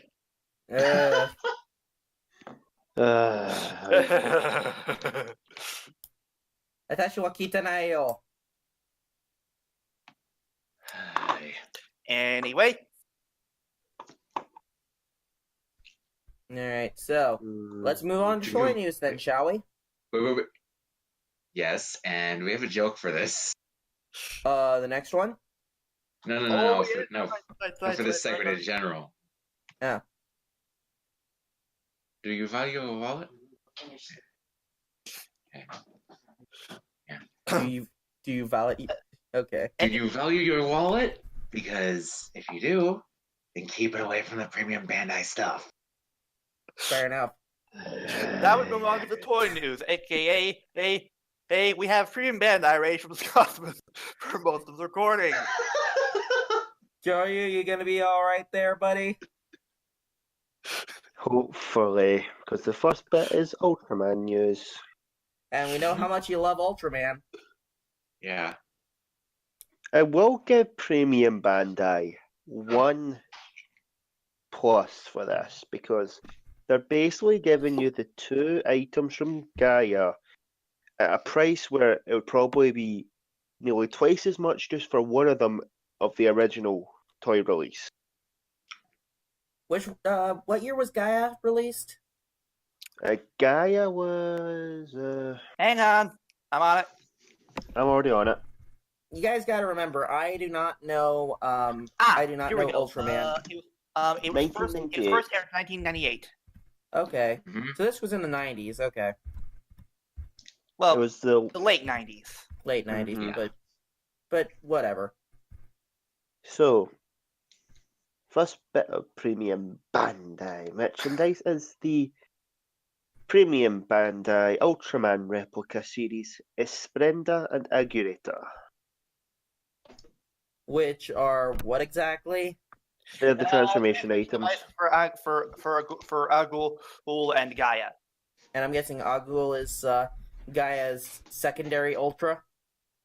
Yep. Yeah. This is when basically Gaia introduced the.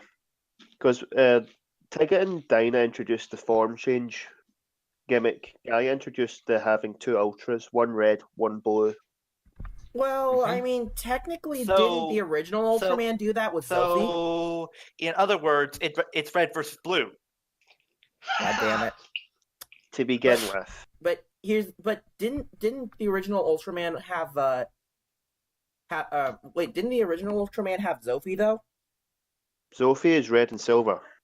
Well, yes, but he was the second Ultra. No, I mean, like, it introduced the dynamic of a red and blue Ultra. Oh, okay. There have been, take for instance, Sophie, the Ultra Father in that Taro, Whale's younger brother Astra. Mm-hmm. Now, the pre-orders went up on October 6th of this month, and this set will be retailing at 9,936 yen, or about $88. Yikes. Now, for the original release of the Agulator, you're looking at about $120 just for the thing used. Sealed. Jesus. Yeesh. If you want it sealed and brand new, you're looking at well into the 200s. The same with the Esplendor. Ooh. Ay. And they're giving you basically more show accurate versions, better quality plastic. Wait, Mhm. Hey, wait, are these the color timers? Because I'm looking at the no, at no, the they're slide not and the color timers. oh They are the items that they use to transform. okay. 'Cause Remember, I technically don't know Ultraman. Wait, hang technically, on. I just realized something. yes. So you're telling me that the original figures even used cost lots of money, and right now they're giving us alternatives that are more accurate, and And such. cheaper. Good lord, it's the flip head Mighty Morphin figures all over again. The what? The head flipping. Automorphin, Mighty Morphin Power Rangers figures. Oh, right. I think I. So, Silver, to basically, Argo and Gaia didn't technically have color timers per se. They could technically fight for as long as they could, but only if only if they had enough. Because basically, they fought with the power of the Earth. So Okay. the Earth's power powered them up. So basically, they would only get a red color timer if they took enough damage. Mm-hmm. Okay. Their color timer was basically just a health bar. So so let me get it straight. They get their powers from the Earth, so they're like Captain Planet. Basically. Oh my god. Oh my god, it makes Except they don't- sense. Except they don't need little kids to make them up. True, they Even just though need They just need two grown men. to Mhm. dress up and to basically transform into men in tight rubber. We're men. We're men in tights. We're going around defending the people's rights. We're men. We're men in tights. If you make fun of your own tights, we'll knock out your lights. Boom. Oh.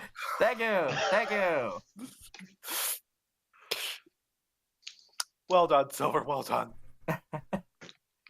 Anyway, next. Who's got the next one?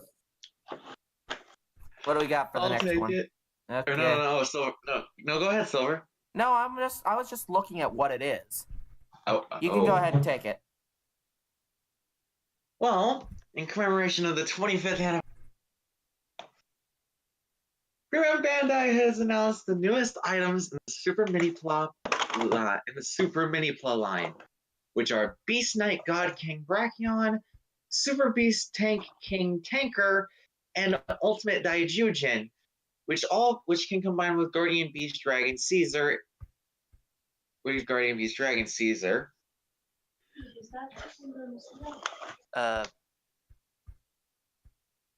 Huh? I'm sorry. I thought I heard something. Yeah, I thought I heard something too. But anyways, you were saying? And the figure will be released sometime in February of next year, and is priced at 12,960 yen, which is about $115. Yikes. Yeah. How about no? How about not just no, but hell no? Yeah. Seriously, you should not be paying this much for a miniature. Your equivalent to Titanus. Mm-hmm. Yeah. You should not be paying this much money for a freaking desk toy. Right. Yep.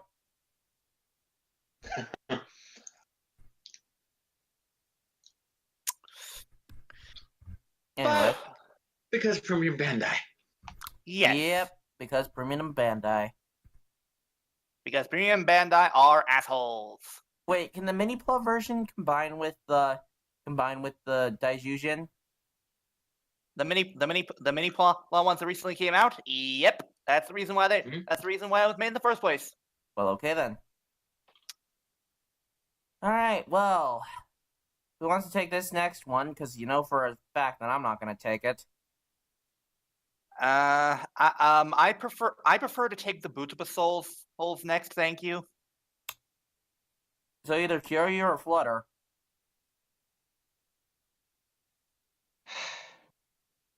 Fine, I'll take it.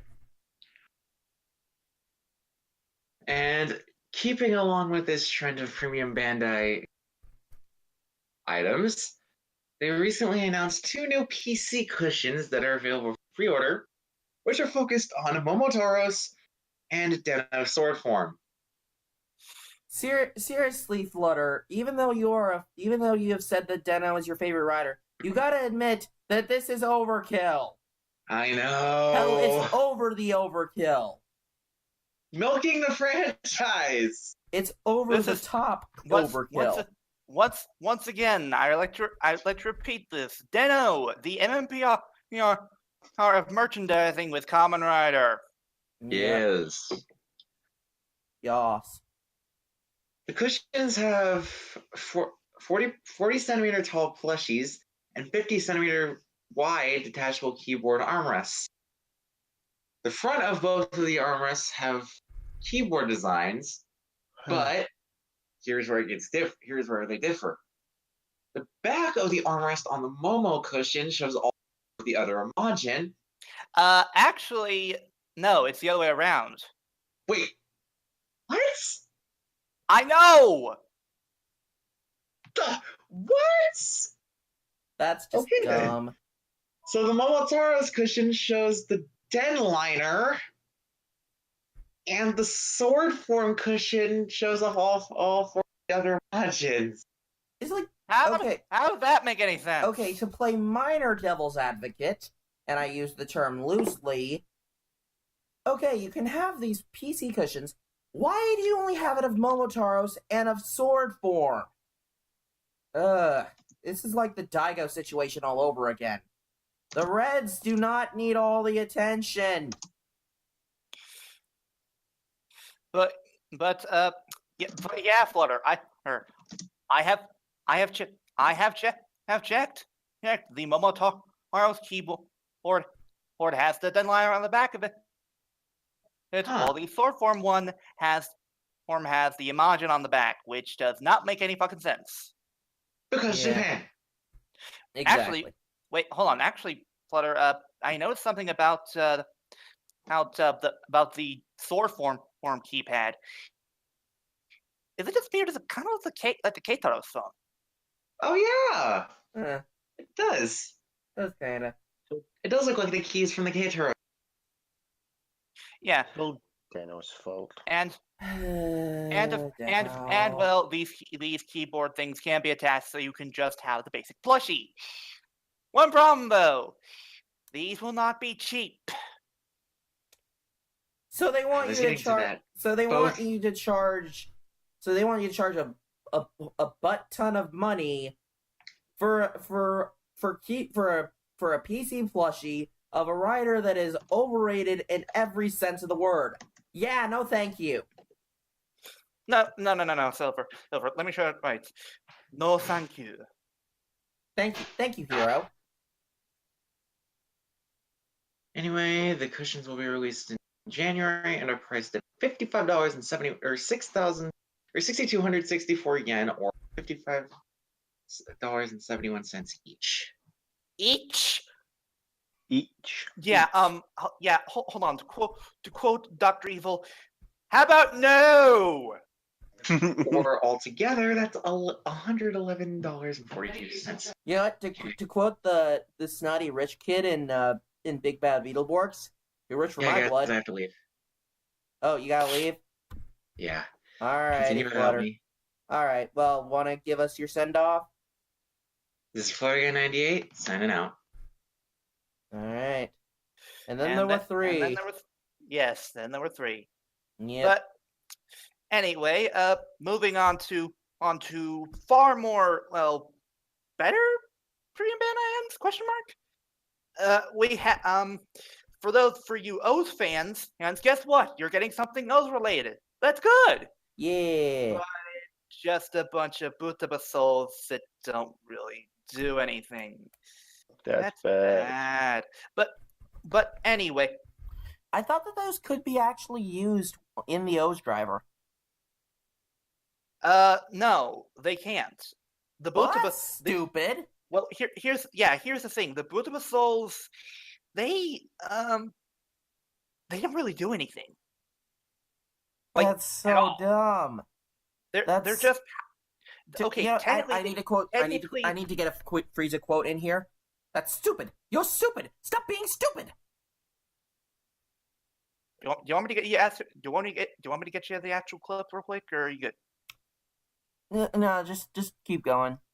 Anyway, to be fair, it does come in actually a very nice box. Which, hey, wait a minute, that's the metal holder to begin with. Except it's got Yeah. Tajador on the back.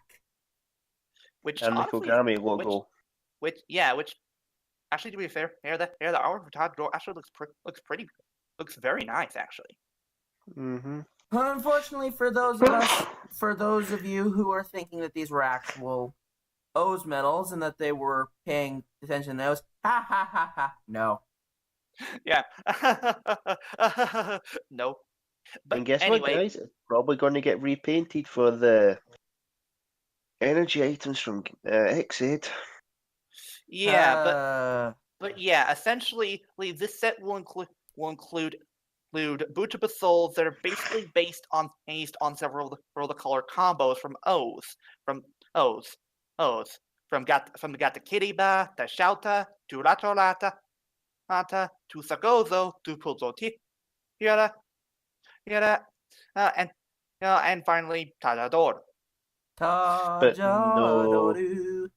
And also with each set sort of complete set head of color port mills, you get a boot with soul. All the features here's said head combo doing an action, and we have one for Sagozo, one for Shouta, one for Orgata Kiriba, and one for Putote. Oh, I'm sorry, it's O's Tatoba. Wait, what? Wait, what? Why? Okay. I don't get that. And there's also a quote secret one.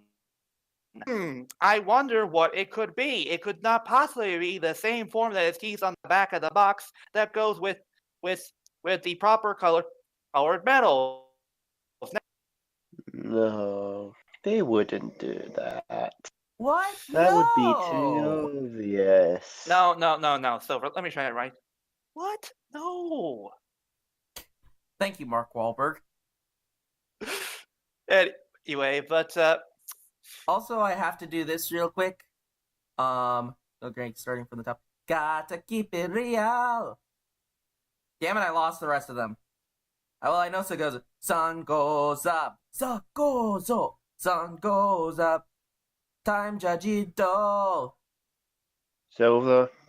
Yes.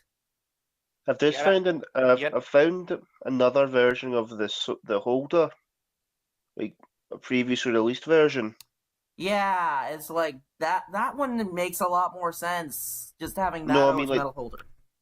because it was actually used in the fucking show. Yeah, Nope. seriously. This came out for X8. On the front, you have the X8 riders on the back. You have some old riders with Deno in the middle. God damn it, Deno! I will post the image in the chat. Anyway, back to the boot of souls. And now you guys realize why I don't like why I am not willing to give Deno a chance. I know that's unfair of me to not give Deno a chance, but there's a reason why I don't give Deno a chance. Okay. Apparently, these things, the bootable souls, can be used in the arcade game. But let's be fair here. Those who are gonna buy it are people who probably would look a bit awkward being in an arcade in Japan. That's like seriously, you could there's so much better stuff. You could get the original O's medal holder, which holds all of the O's medals, and then have it as a cosplay as Onk or Hina or Eiji. Like that would be cool. Or hell, how about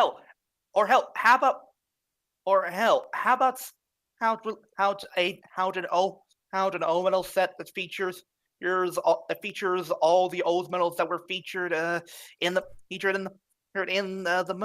specials of like the future core medals from Mega Man Axe and Super Tatoba, or the Black Horse, so on and so forth.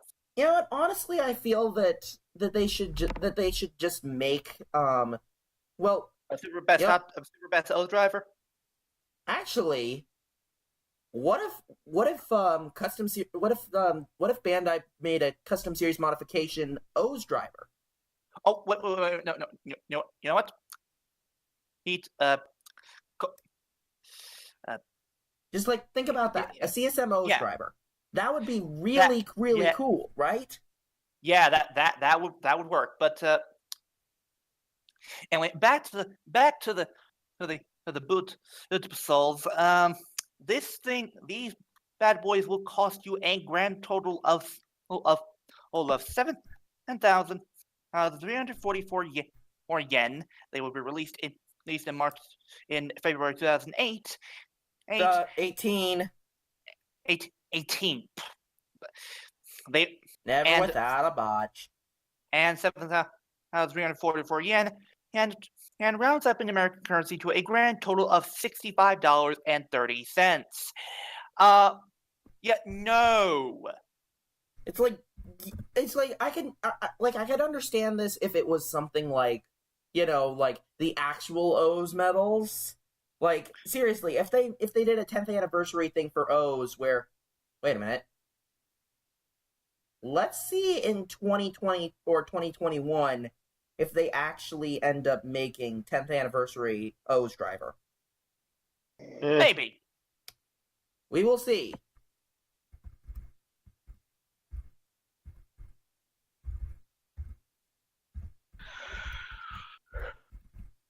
Okay, guys. Yeah, I think we're good. Sorry. Right. Yeah. Let's just move on. So, in general, what the hell, Toei?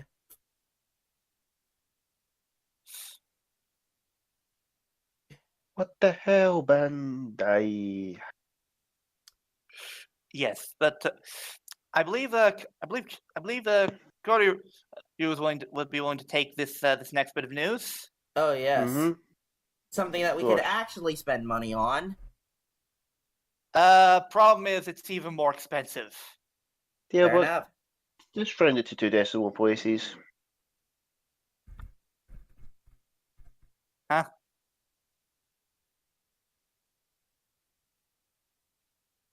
Right. So we've got some Alright. Ultraman stuff. Kyoryu, if So- you would. We have a. There was a book released a couple of years ago which had on the cover art was Eiji Tsuburaya and the actor in the Ultraman suit on set talking in the pit. Well, they were meant to be talking in the picture. Kelefant Brands have revealed a statue at 1/12 scale of it. Basically, it has Eiji Tsuburaya and the Ultraman actor just probably discussing the scene whilst filming. Honestly, this is probably one of the best ways that you can honor somebody, honor somebody's work on something. Well, I mean, Exactly. without Eiji Tsuburaya, we wouldn't have Tokusatsu. Exactly, and Yeah. exactly. And if I might comment on the detailing for both Eiji Tsuburaya and of course the Ultraman suit itself, I noticed that the thing about the Ultraman suit is it looks very worn down. It looks very dated, which definitely matches with how the original Ultraman was. I mean, the material they had to work with back then for the suit was just rubber, so it would have degraded over the amount of times the actor would jump about the stage and try and fight with it. Also, there's the fact that you could see the zipper for the whole behind the Yep. Ultraman. Overall, is it's just kind of just like paying homage to the original Ultraman and just showing how even after all this time that Ultraman has still been something that's just gone strong, you know? Well, I mean, Ultraman Granted- was 1966 and it's still going. Yeah. This is basically showing that they remember their past and they respect the original creator. Isn't it right? Isn't it right, Shinichiro Shirakura? Wait, who? Ooh. Yeah, Sure. but that was a very deep burn. Wait, I didn't hear what he I said. know. What did you say? I said, this shows that despite everything that's done in the past, skip to the person's name that you said. isn't it right, Shinichiro Shirakura? Who's that? One of the guys behind behind most of the Tyson movies. Oh. And also, or was it the executive toy I currently? I mean, it could work either way. What's Shunichi? I'm just hoping that Bill does not have to deal with executive meddling. Ishikawa?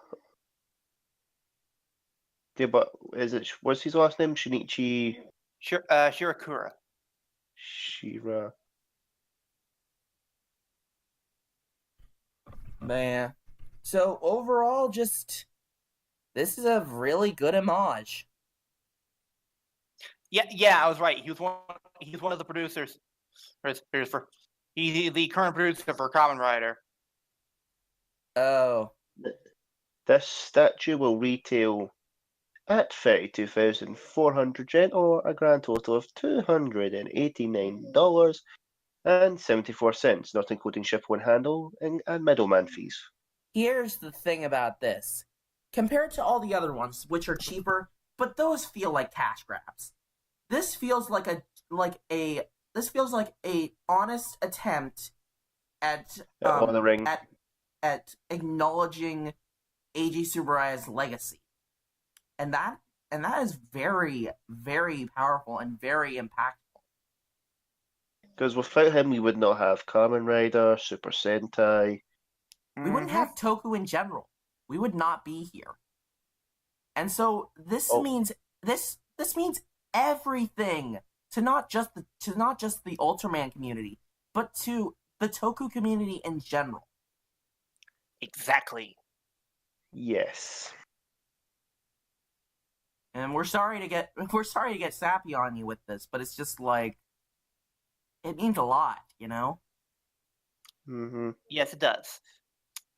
So I'm pretty sure you want to take this next one once over, or would you rather I do, considering it is our gamer god? Fair enough, you can take it. I'll take the next one. All right then. I'll take the last one.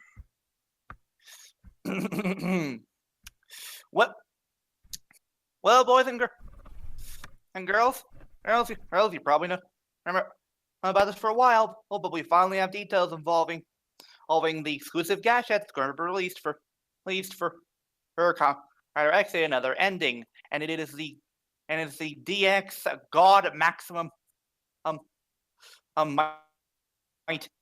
ITX gash out, which I fucking love that name. It's ludicrous, but it's the right kind of ludicrous. So does that mean that Gem's gonna get his own armor? Most likely, yeah. In fact, the question is, will this be able to work with Hyper Muteki? Good question. I don't know, but the thing that I honestly love the most about this is the transformation call. Because at one point it chants the words Kurotodan, Kurotodan. Kurotodan, Kurotodan. Oh my god, yes.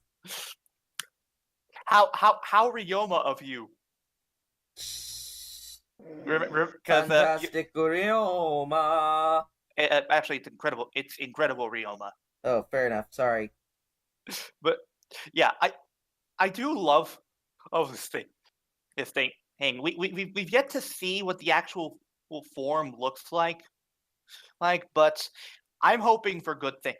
To be honest, we probably know what it's gonna look like. DLBot. Yes.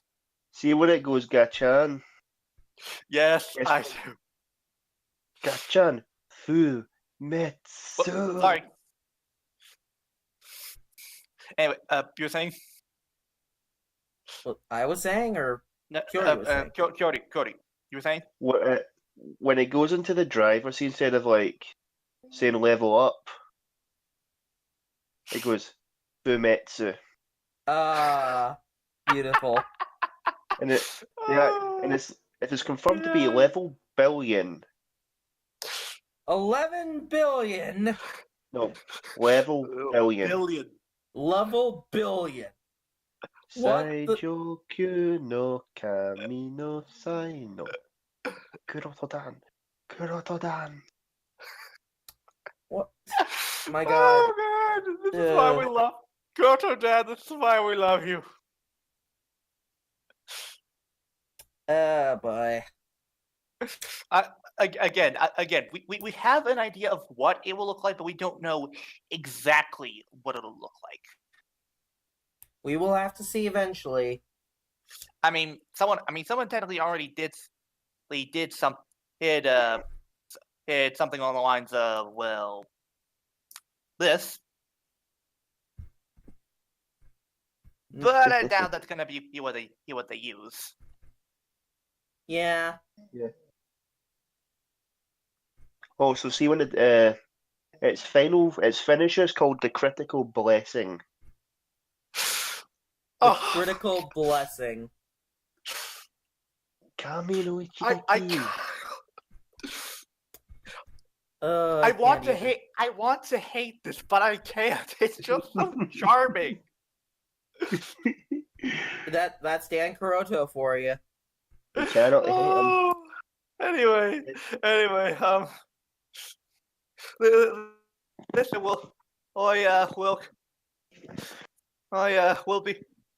you'll be able to purchase this with the depending on which version of the trilogy boxes that you get. It's gonna be released with the second one, I believe it said. Yeah, that's probably with, it. Paradox Poppy. Anyways, I'll take the next one. So, we already kind of have some information on the Build Rabbit Tank and Night Rogue, but we have more. But we have some release details released. Woo! The build figure will be in February 2018, and it will be a celebration of the 10th anniversary of SH Figuarts. And it will be priced at 3,200 yen, which is a special discounted price as a throwback to how the original figures were priced. However, remember back when Figuarts actually easy to get a hold of? Pepperidge Farm remembers. That's just one of our jokes, isn't it? We have a lot of them that we've just come up with on our own. Of course, there have been some that we have borrowed from RVT, but it's like, yeah. When you look at our original memes and their memes, by the way, we borrowed. By the way, Silver, it's funny that you mentioned that because last week on the recap, after I had basically done my clean sweep involving the riddles, Maddie said something that kind of shocked me, but also kind of made me smile. What? You're not a god.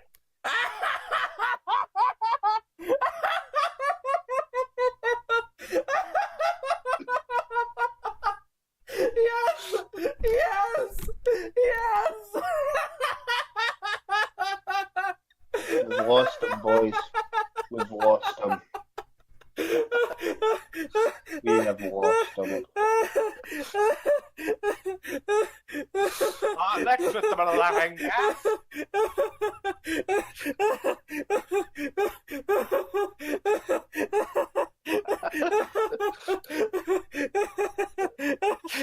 Silver.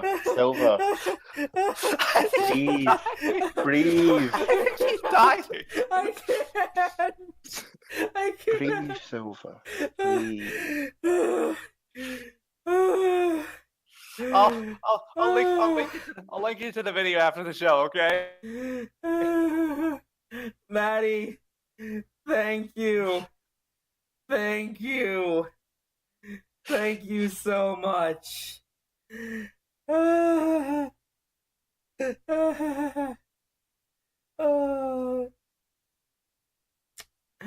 So Oh. anyway, Silver, I don't you want even me? know. I don't even know if he's been watching the Toku Roundup, but just the fact that he made reference to the fact that I'm always saying you're not a god. I know it's weird. Oh my god. So So- anyway, Silver, back on topic. Right. Sorry. I'm sorry. I can't stop smiling. Anyway, we do not have Nitro build. Right. We do not have any information on Nightroke, however. Although I have a feeling that he'll be released close to the time that Build gets released. And both of them will have additional hands, as well as Nightroke will have, of course, the Trans Steam Gun and the Steam Blade. I don't believe that X8 comes or X8. I need a Luna botch slipper, but unfortunately my Luna is out of batteries. Sigh. I can make a My Little Pony joke here, but I'm not. No, Fourth o'clock here. no. None of that. Shame on you. Anyway, yeah. But I'm thinking that Build will have the drill crusher with him, but I'm not entirely sure. It'd be a missed opportunity because it is the drill that shall reach the heavens. Yep. Or pierce the heavens. God damn it! I messed up on the meme. batch. I botched. Yeah, I'm Grab some scotch. Never without a botch. Anyway,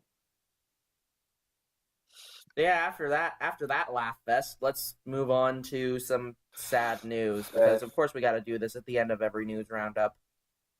Okay, so let's go. I'll take this one. So, unfortunately, we have some grieving news to report from the tokusatsu community. Voice actor Ryuji Saikaichi passes away at 89. It has been. Hello? You guys hear me? Yeah, we yes, can hear you. He is mostly known for his anime roles, but he's also done a few tokusatsu roles. He passed away in hospital due to congestive heart failure at the end of September-ish.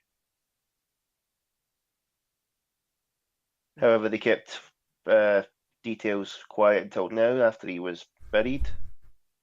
He was best known in tokusatsu as the first enemy ever, Spider-Man. Spider-Man. Not that one. The Okay. Spider-Man. Yeah, I know. Well, technically, Then- his name is Kumo Otoko in Kamen Rider. Yes, but Spider-Man. Yes. Because jokes. Spider-Man does whatever a spider can. Actually, I'm sorry. I'm disrespecting his memory. I apologize. Shame. For Yes. those who watched Kamen Rider Amazon, the original series, not Amazon's, Not there was a not the Beastman. yeah, not the shitty reboot. Amazon's is okay. Big gory. I don't like it. He played the Mole Beastman, who was an ally to Kamen Rider Amazon for a while. Didn't he get killed off at some point? Yep. Aw. You got better. And He got and better. he also wasn't. God damn it. He was also an Ultraman as Alien Bado. Gee, I wonder if he was a villain. What? No. But yeah, just like this is honestly really sad. And I'm looking at a couple of these, and I recognize some of the characters. I recognize one of them from one of the Miyazaki movies. I think that's from Spirited Away.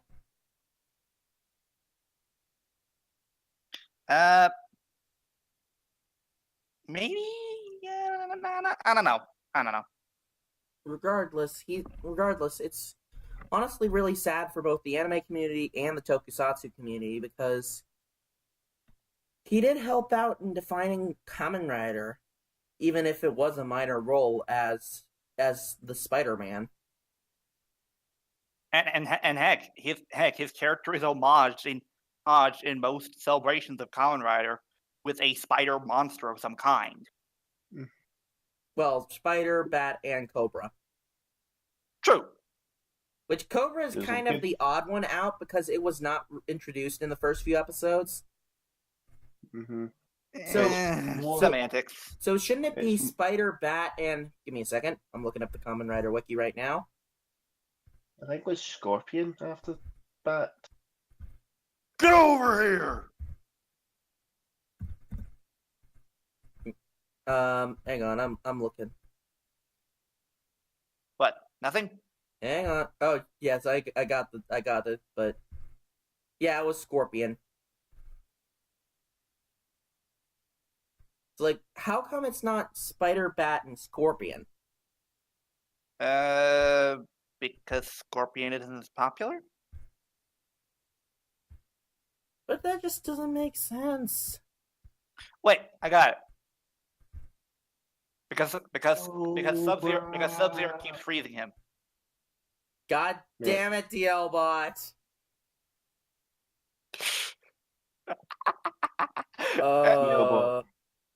DLBot.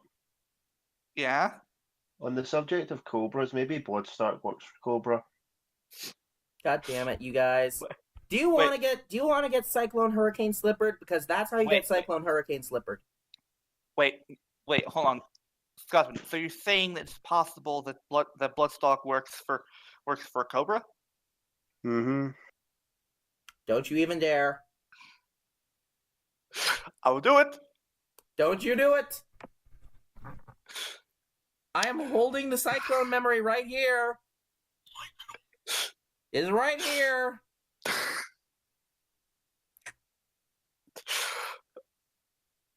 Don't you dare. Cobra! La, la, la, la, la. That's it. You brought it upon yourself. You both brought it upon yourselves. Cyclone Hurricane Slipper motherfuckers. DLBot. Thwap, thwap. Yes? We have ref sign. Oh. Poop.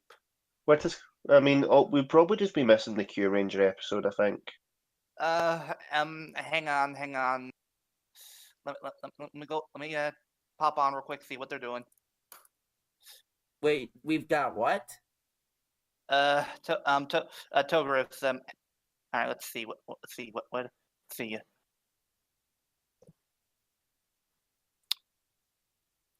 I get a feeling they might be doing build first. Okay then. Oh no. Speaking of build, well, first let's do our usual moment of silence for this great man who did some great characters in Kamen Rider and Ultraman.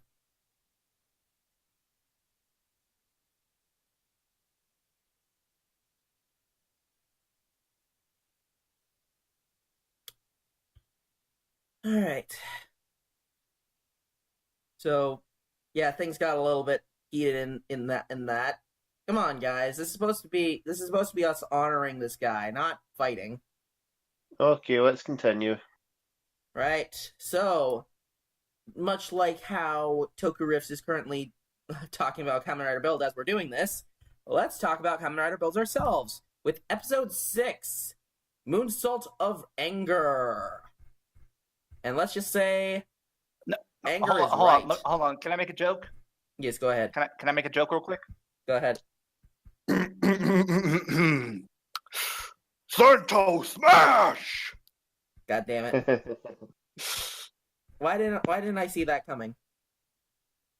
And also, was it Silver that mentioned it before, or was Silver the elbow that mentioned before that? Didn't it take the community long to make gifs of Bill shaking the full bottle seriously? It was me. Yeah, that was him who. It was me.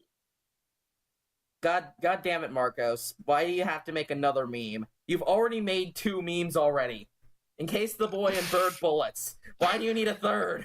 God damn it, Marcos. God damn it, why do you do this to us? Bird bullets. Bird bullets. I guarantee you next best match we'll get yet another one. Oh my god. Well, I mean, Rocket Panda's probably going to make a meme out of. Oh yeah. Oh boy. Well, we'll see what happens. This episode was fun. Fun. I don't know what you mean by fun, but yeah, it was interesting to say the least. Bloodstar basically taking the absolute piss out of Sento. Oh yeah,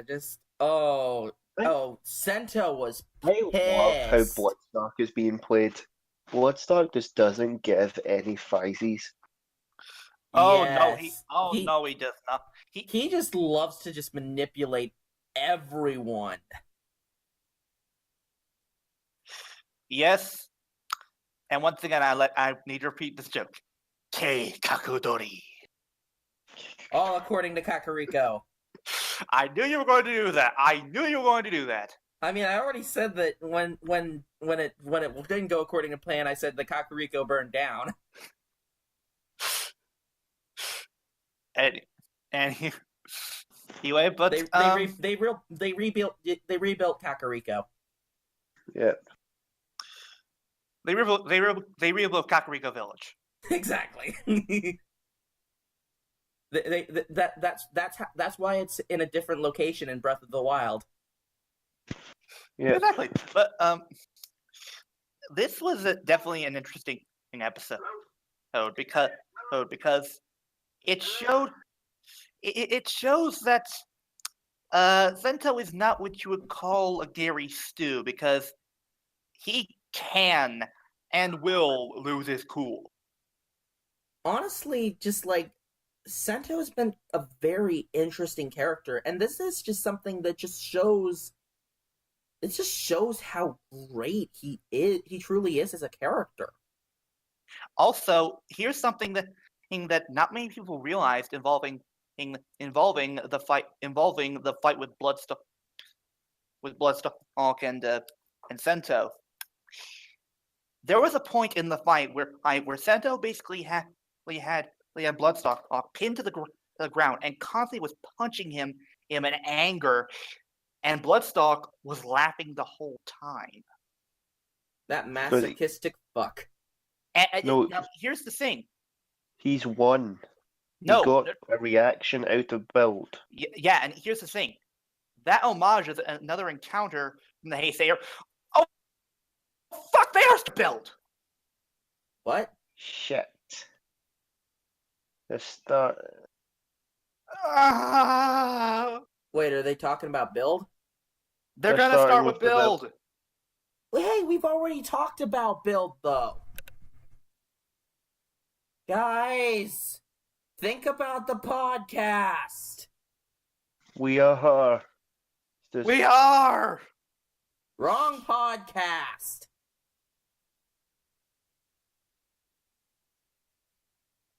Focus on the Focus, here Kyoryu, and now. Focus, Kyoryu. Oh my god, you guys. Sorry, Silver, but Silver, focus on this podcast. Focus. Silver, this is why I wanted us to get started as soon as possible, so this wouldn't happen. I didn't know. Okay. Jesus.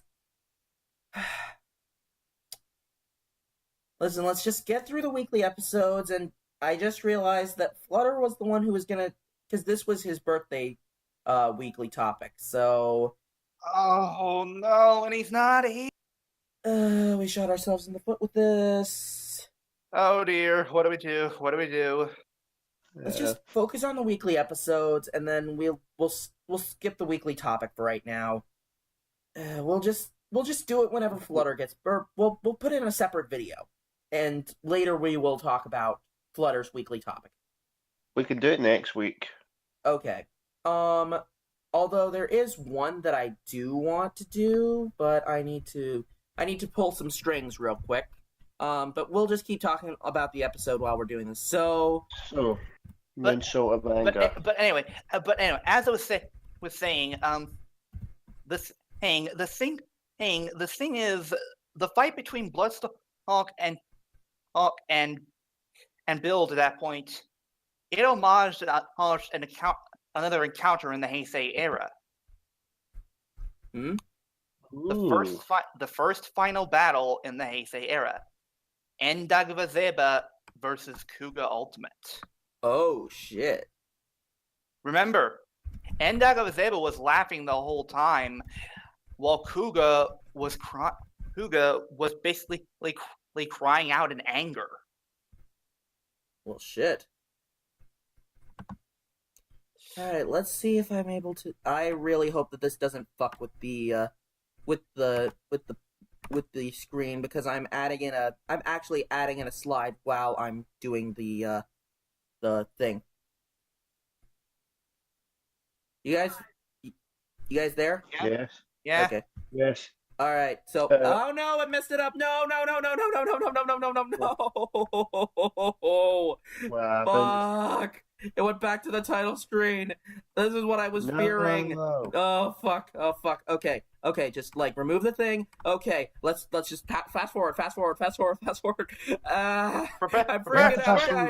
freaking out, guys. We gotta go ludicrous speed. DLBot. Ludicrous speed. So remember on the F4. I don't know if this podcast can take it. What's the matter, What's the DLBot? matter? Chicken. Prepare the podcast. Prepare the podcast for ludicrous speed. Okay, we're there. We got it back. I'm sorry, guys. This is a train wreck. DLBot. Yes. Everything that's happening now is happening now. When? Now. Okay, let's continue with the episode. Go back to then. When is then? We missed it. When will then be now? Soon. How soon? Exactly. Anyways, okay, we're back on topic. We've got our cool. Let's just keep on this, okay? We got this. Yeah. Let's hurry this along. Right. Clock up. Clock up. Do we really have to clock up? All right. Let's You will focus on this thing right now. DLBot, we might be in luck. The Toku Riffs is having a shit ton of botches. Okay, just guys, stop focusing on it. Close the windows right now. We are not focusing on that. I am sorry that this took so long, but guys, come on. Okay, are we moving on to Kyuranger, or are we good? No, we need to finish talking about build. Guys. Oh, great. Zia, I'm in here. There are times when he asks when he needs me, need help and keep track of what's going on the podcast. Oh. Just guys, we need to focus. We're sorry, okay? So DL's leaving me hanging on to. We are.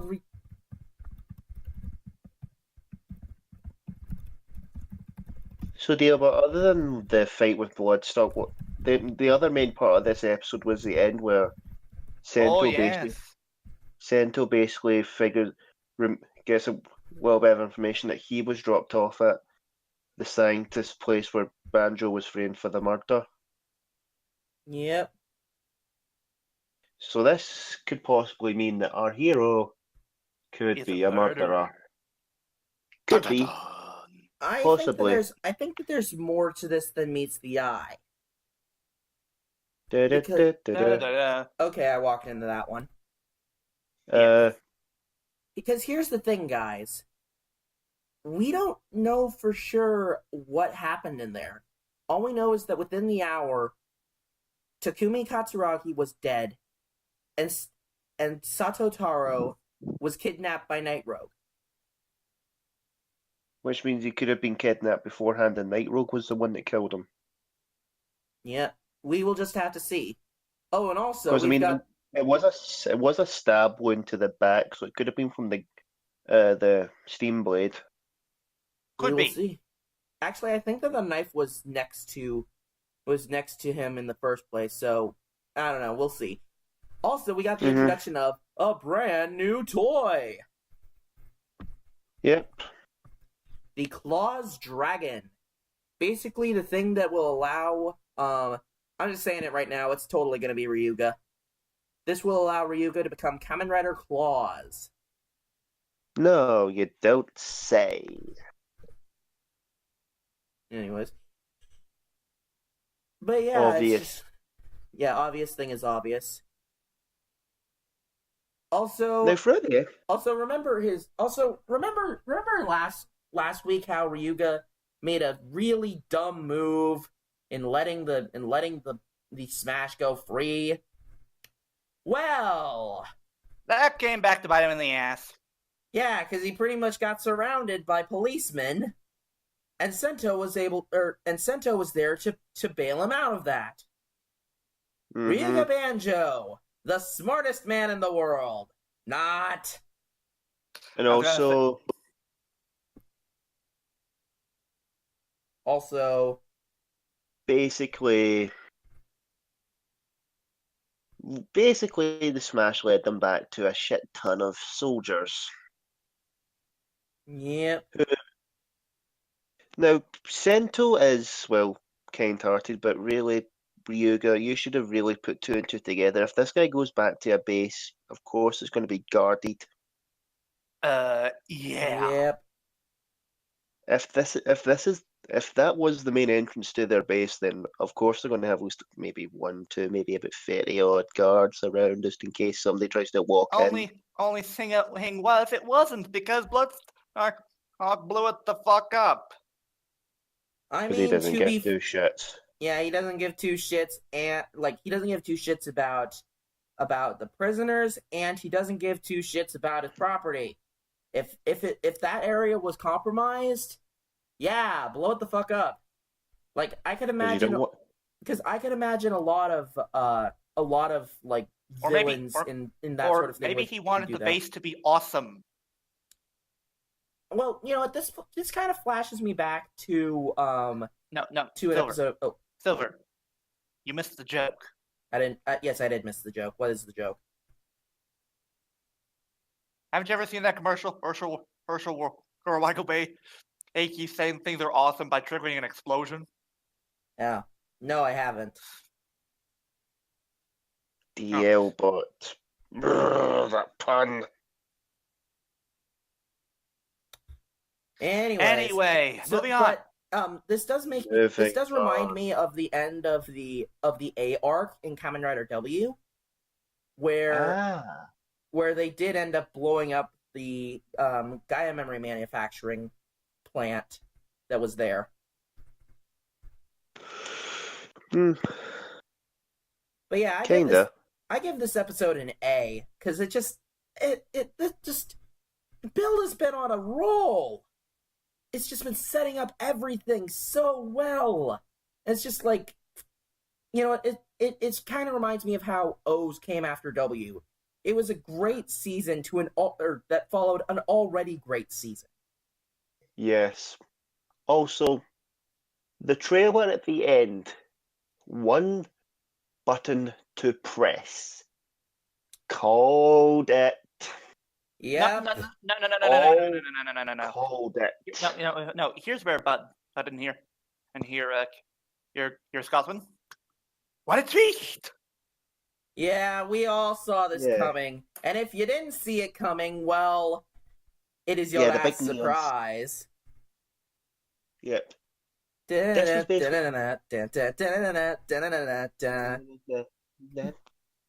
Yep. Yeah. This character may as well have just been walking around with a big neon sign on his back saying, "I am Physing Night Rogue. I'm the villain! I'm the villain!" I've got the mustache and everything. Yeah, seriously. just I saw this coming as well with Dan Kuroto, because just like I know that it looked like he was that he Trying was to be like nice. yeah, but I knew for a fact he was the villain. I just looked at him and I'm like, he's totally the villain, isn't he? To be fair, the big difference between Gem and Nitro here is they were red herrings for Gem. Fair enough. This not so much. Yeah, this was 'Cause, I mean- like obvious as night and day, or should I say, night rogue and day? Boo! Yeah. Also, I will take Another all thing your that- Daves, slippers, and boot to the heads. I don't care. That joke you walked right into. another trope that this character was No. using to base No, that Another- wasn't a joke I walked into. That was one you created yourself. Exactly. to basically put something else in. This character had another thing going for him that basically put a big red mark on his head. He only ever gave Sento information when he needed it, as if he would. Whenever Sento was prying into things that would make him basically find out about Faust, he would always come up and give him the information. Like he knew when to do it. Yep. And then there's a line he said in the first episode: "We don't need toys that break easily." Yep. Yep, this guy was obviously the villain from day one. Anyway, And if that way, And now it's time for the adventures into the Space Mugen and Company. well, on Yep. the bright side, we did not see Space Mugen until the end. That's at least a positive. true. Because let's be honest here, fuck Space Mugen. Yep, fuck Space Mugen. At least he only appeared in the cockpit this time. Honestly, that's how it should be. I know that the cockpit exclusive power-ups in Power Rangers is kind of bullshit, but in this case, it might as well just stay in the cockpit. Fair point. Guys, Yes? we may have the Scotsman might need to leave because I've just been told by my parents it's because I've got college in the morning. I might need to, get sleep. Ah, damn it. Ah. I mean, I can probably stay on once they. I can probably stay on for about another till we do the plug-in channel, but then I'll have to leave. Okay, we'll have to just finish this up quick. Damn it. This was... But, I mean, we can still. I mean, I can still get my thoughts in on this episode of Kyuranger. One. Yeah, just... Orion. Yep, so they get a new ship. And hey, Prince Ranger's back. Yay! And they it also makes don't need- sense. Because he went into the cold sleep this time. Yeah. But then what happened to Champ? Well, considering what we see at the end of the episode, but we'll get to that in a second. So we see Yep.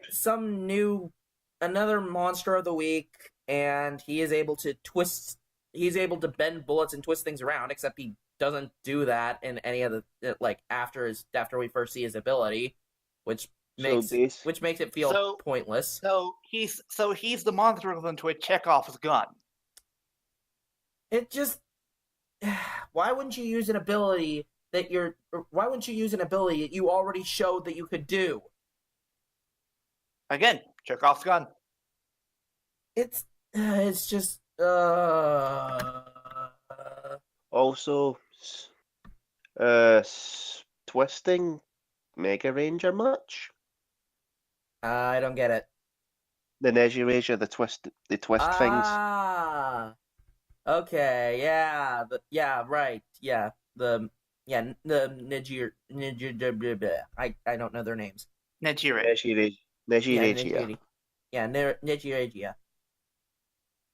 I remember that because I've seen the first couple episodes of Mega Ranger. I need to watch more of it. Anyways, so Spada, Hammy, and Balance kind of their minds got weird. They got very weird. Mm-hmm. And everybody else is stuck in the cockpit. Or is stuck in the Battle of Orion. Great. Not like we want to see these characters. Yeah, not at all. I mean, Cho just got back. It's not like we want to see him in action. Yeah, just give him the sidelines. That'll work. Oh no, wait. Oh no, that stuff off. My main problem with the new ship is that it's got treads as it flies, and the treads move as if they're rolling on something. That's not how physics work. That isn't how physics work. I mean, it makes sense for land. Physics? What's that? It works for like land maneuvering, like if it has to like touch down on the ground. But It's a spaceship that doesn't need to move the treads when it's in space. Exactly. And also, it's got a big massive cannon. Oh yes, that cannon. Oh my god, that was amazing. The only good thing Space Mugen's ever done. Agreed. Just yes, space cannon. Yes. Oh, It's the new sensation. Bitches love cannons. exactly. Bitches love cannons, and we all know that Space Mugen is a bitch. Yes. I mean, Lucky's fine, but it seems like he goes through a personality shift whenever he uses Mugen. So yeah. Lucky and Space Mugen are two different characters. Calling it now. So for I forget the monster's name. Who gives a shit? Okay. For a monster who gives a shit, I bequeath to you a boot to the head. And one for Boot to the head. And one for Space Mugen and leftovers. Mm-hmm. And another for Space Mugen and leftovers. But yeah, I give this episode I give it a B-. It was good, but there are things that just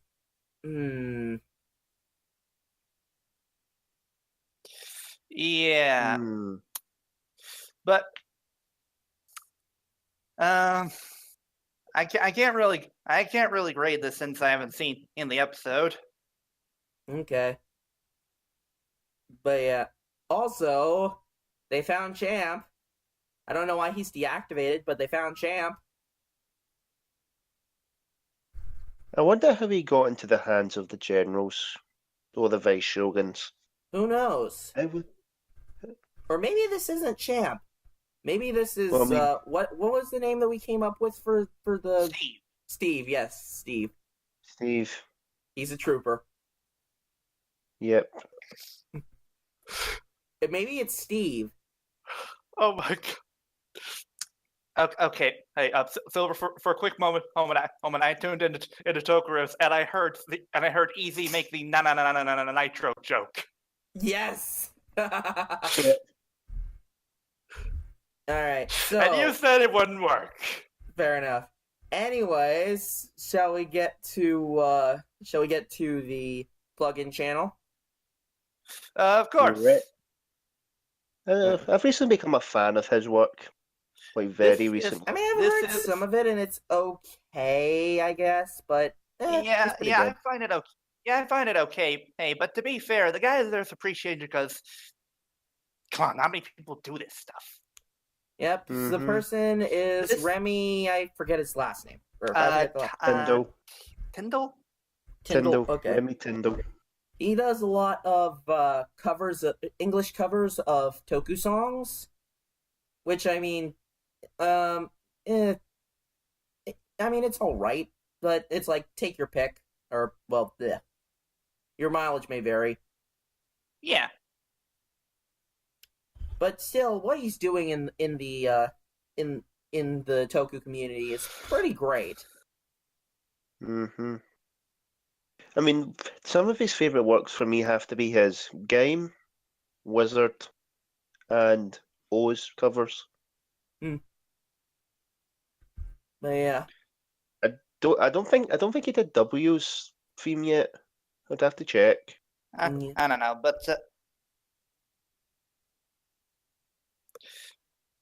but yeah, check this guy out. Support this guy and future endeavors as he does. And he puts a lot of effort into his work. Yep. yes. Anyway, And so now of course we would do a topic. But hang on, I actually have a weekly topic. It was a little something that I wanted to do for my birthday, which is coming up in 2 days. Since Flutter's not here, we'll do his birthday topic on another date. But I would really like to do this topic for my birthday, if that's okay with you guys. Okay, but I need to go now. All right, see you, Kyoryu. It's like 12 o'clock. It's like midnight over here, and I'm needing some sleep. I've been up home. So I guess that'll just be the two of us. This is the Crimson Pfizer signing off, and hopefully, well, let's hope this podcast doesn't go up a Shalula ever again. Yep, hopefully we'll be able to figure stuff out next time. Okay, sayonara desu. Alright, see ya. Alright, and thus there was just the two of us. Okay then. Do you think we might be able to carry on the podcast with just the two of us? I don't know. Honestly, I think that we might be able to, because we've been able to carry on conversations before. True. Regardless, the topic that I want to talk about... Well, one sec. Let me actually just get... let me just get some music for this, because it's to a certain show that has been a fan of mine since my childhood. And that show is... Just letting... That's right. Power Rangers Lightspeed Rescue. My favorite Power Rangers series of all time. I love this show with all my heart. And just... there's so much good things about this show. Just, the characters are amazing, the plot is nice, and just the suit designs are so good. Oh, and the Megazords. I love the Megazords so much. This is by far one of the best Power Ranger series ever. What are your thoughts, DLBot? I always thought Lightspeed he was okay. Hey, I didn't think it was bad, but it was okay. Guard Racing is a badass through and through, and Diabolical was a cool villain, and well, Ryan's pretty awesome himself, given that he's a Titanium Ranger, which I'm still gonna rub in the fact that I have a Titanium axe and you don't. Neener.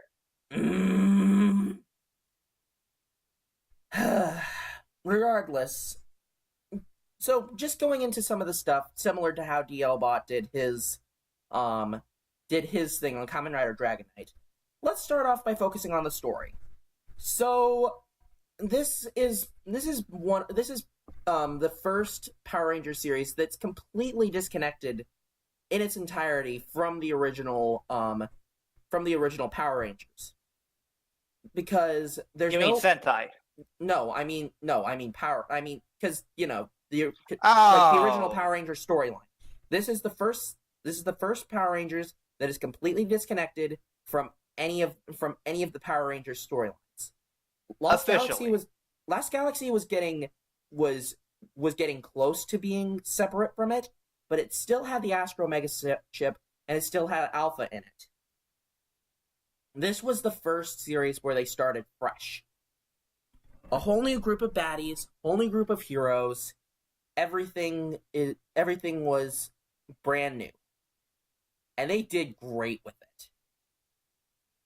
Our story takes place in the city of Mariner Bay, which is a pretty interesting city, to be frank.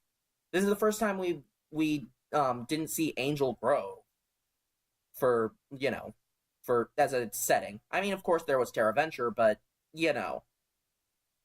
and we find that demons are the demons are attacking Mariner Bay, and thus we bring together five adults who are specialists in their jobs in order to fight these demons and save the people. And just, I love this premise. Just, I mean, for one thing, it feels like the opposite of how Zeo is of magic versus technology. This is technology versus magic.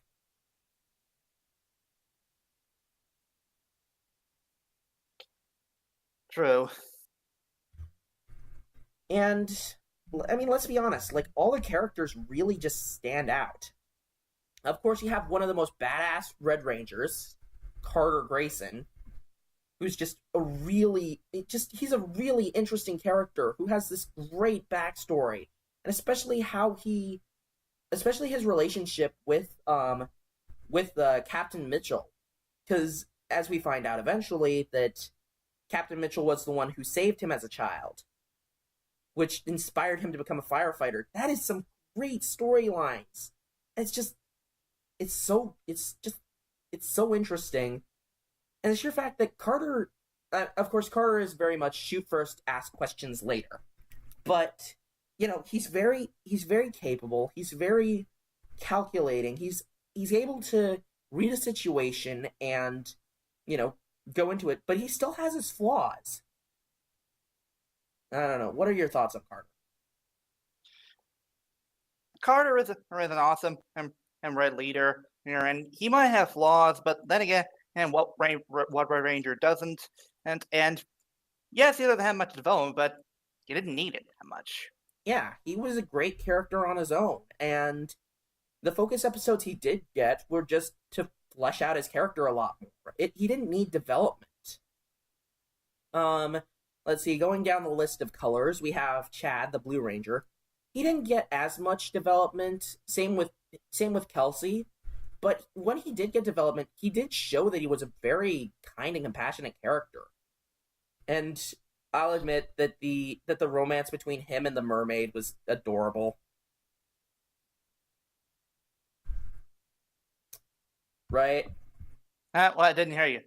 I said the romance between him and the mermaid was adorable. Yeah, the dude passed a bag of mermaid. Bastard. But yeah. And then we get to Joel. Oh, Joel. Oh, man. Oh, Joel. Thinking with his video answer. With his sword. Yeah. I was gonna say video answer, but that works too. Just Joel was a cocky bastard. Seriously, the fact that he was, he didn't really care too much for people. Of course he did care about saving people, but he was so arrogant and everything, and it's just like, he mainly just wanted to get it in Miss Fairweather's pants, but of course Miss Fairweather, was like, you ain't getting any of this. Well, more like he had to earn it. Yeah. I think that's the main thing with Joel, is that he had to earn his right to be a Power Ranger. And that just, it works. It really does work. You know? Yeah, I hear you. Let's see. Next up is Kelsey, who probably got the least development, but she was still an important member to the team, and she did have her contributions. I would have to say that she was the least qualified out of all of them, because she was, what's her job again? I don't even remember what her job was. Before she joined Rescue. And there you go. She was a professional mountain climber and an overall extreme sports enthusiast. Extreme. As like, yes, I get that. Like that she did need that she did have a place on the team, but it wasn't as set as some of the other people. Because Carter was a firefighter. Dana, while also being a part of Lightspeed Rescue initially, because her father was, of course, the leader of Lightspeed Rescue. That she also had paramedic training, and Joel was an aerial stuntman, so he was able to, he knew how to fly things, which I guess they needed a fly guy. And what did Chad do again? I forget. Ugh. Right. He worked at SeaWorld. Oh yeah, he worked at SeaWorld, but he had some really good he knew like aquatic rescue and stuff. Yeah. And I mean, I'm not saying that Chad and Kelsey were bad. I'm saying that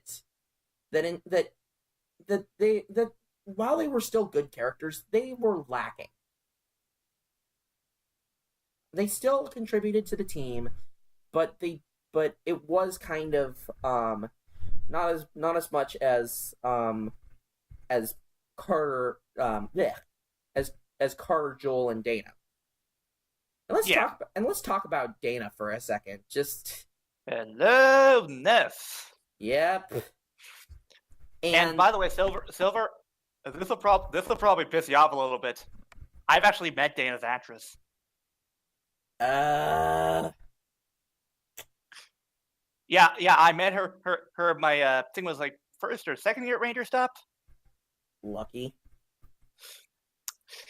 Hang on 1 second. 1 sec.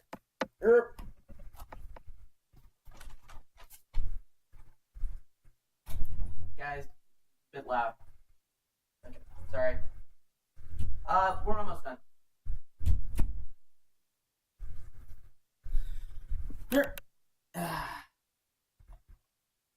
Sorry about that. But yeah, I've actually met Dana's actress, real sweet. We are by the way, and honestly, right now, how she doesn't actually have the blonde hair, which makes me sad.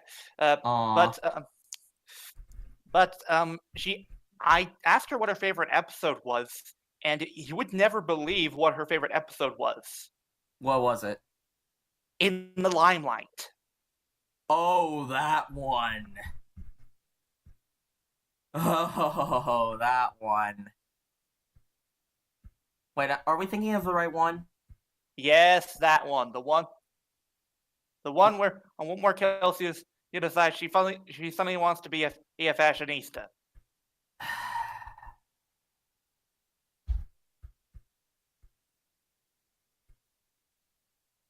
Jeez.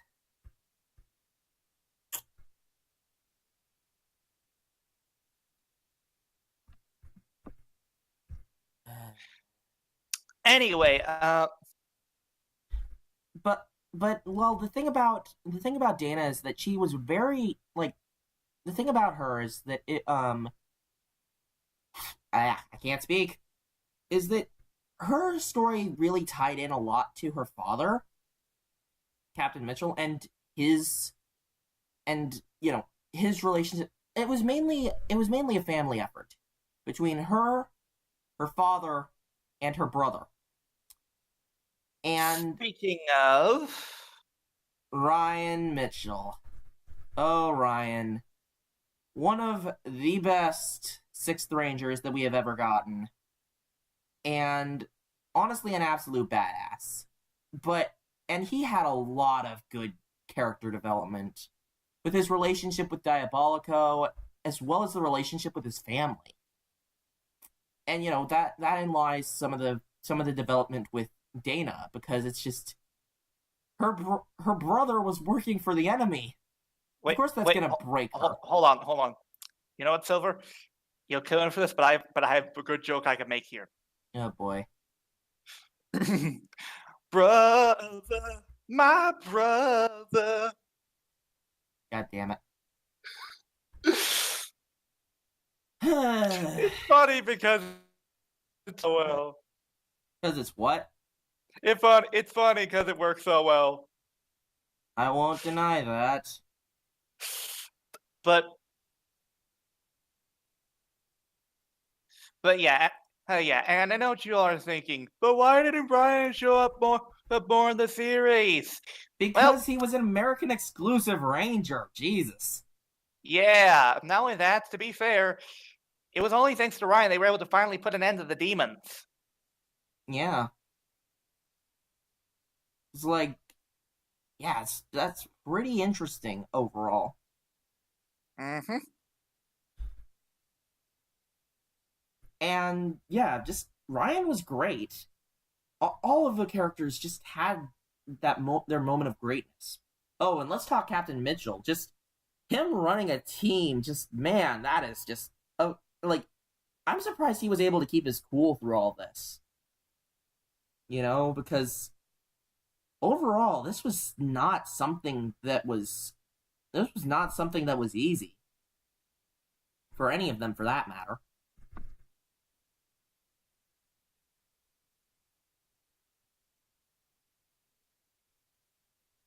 DLBot?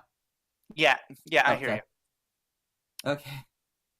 This feels so awkward with only 2 people, but we can make it work. Right? I hope. But yeah. Well, we're almost done. I just wanted to say a couple more things. And one thing about Dana is that she was always looking for approval from her father, and you know, it brought up some very interesting stories, and especially with the things that had happened to them before, it all just fits so well. Everything just worked so well. The one thing that didn't work, though, the villains. To be fair, Diabolico was a good villain. I'll admit, Diabolico was great, but I mean, it's Neil Kaplan. How can you go wrong? I have no idea who that is. But okay. Neil Kaplan was actually also the voice of Gluto from Time Force, and also he was Optimus Prime in RID. No, Okay. not the current RID, the old RID. Okay. And he was also Hawkmon in Digimon Adventure Zero too. Oh shit. Yeah. But yeah, it's like Diabolico was alright. And another thing that'll piss you off, Silver. I've What? met Neil Kaplan. Well, okay then. You just meet everybody, haven't you? No, not quite everyone. Yet.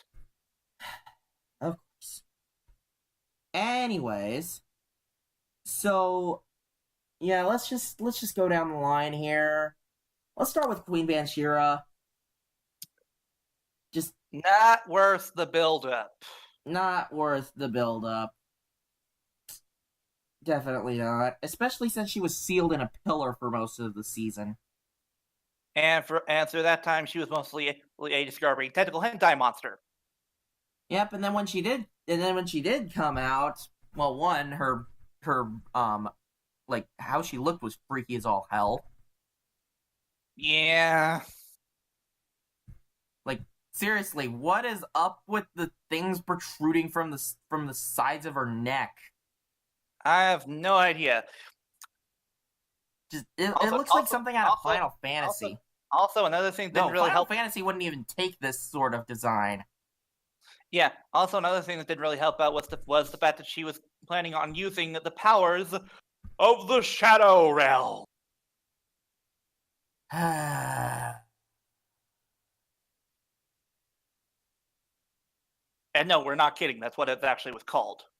Okay, maybe it was Shadow Dimension, but yeah, same difference. Same difference. and then we have Prince Olympius, who is definitely not a good replacement for He was whiny. He didn't really do anything. And most of the time you could replace him with basically his child form sucking his cum saying "Mommy." To be fair, for a couple of episodes that was him sucking his thumb and saying "mommy." No, not why he was sucking a pacifier, but that's beside the point. You get the point. And then there was Loki, who did absolutely nothing other than be the big motivator for Diabolico to turn on Banshira in the end. And for some reason they have a bromance, like that came out of nowhere. Actually, Silver, there's a What? Sorry. There's a reason? Yeah. In the Sentai, Loki and Diabolico were brothers.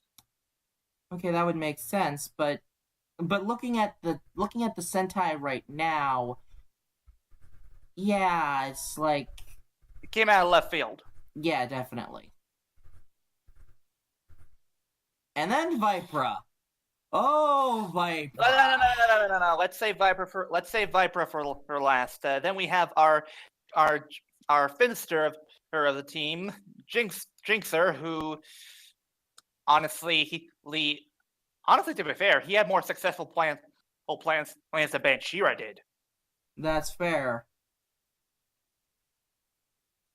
Hell, it was thanks to him that the Batlings evaded the Aqua Base.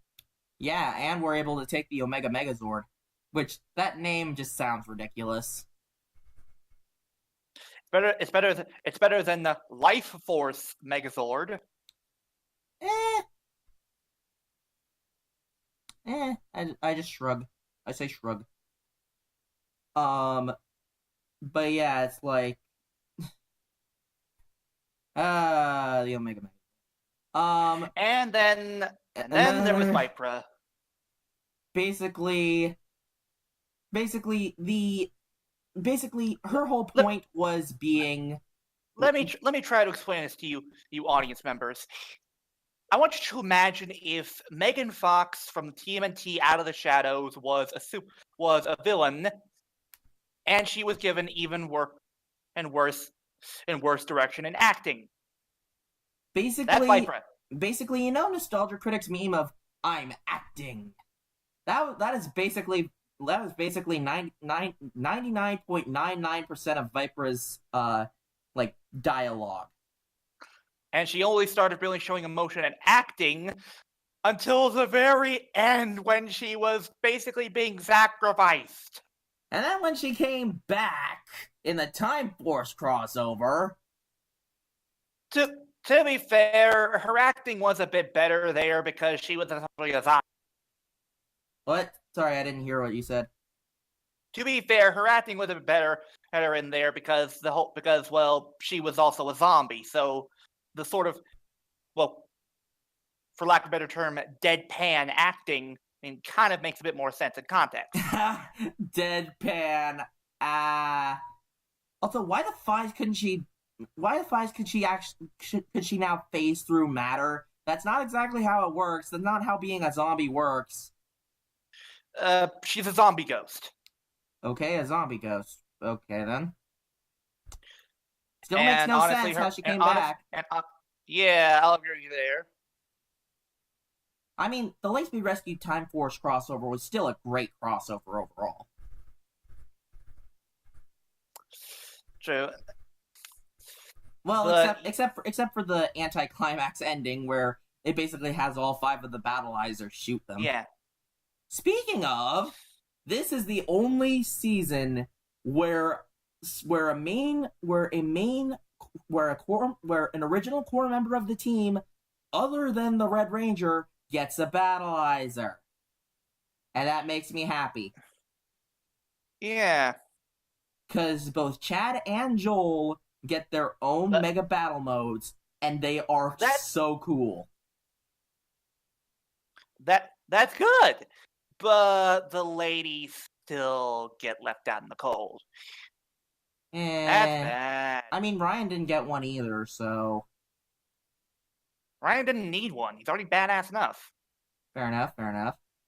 And of course, Carter gets one with the Trans Armor Cycle, Which looks ridiculous with the skis. but it's still awesome. True. Hey, to be fair, the next season we got Rangers on rollerblades. But we also got the Flaming Knight. Fair enough. So, Mulligan. Yeah. But yeah, just... like, if we want to quote the first line that she said, Alright. "So our Queen Ventura will rise. Again." God, just... oh, and her Vipari. Don't forget the Vipari. Don't you mean the don't you mean the I can't remember what it was called.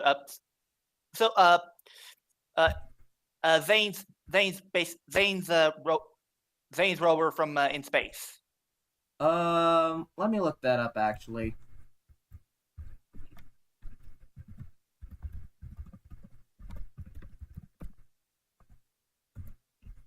I am looking up the Silver Ranger. That would be Zane. And I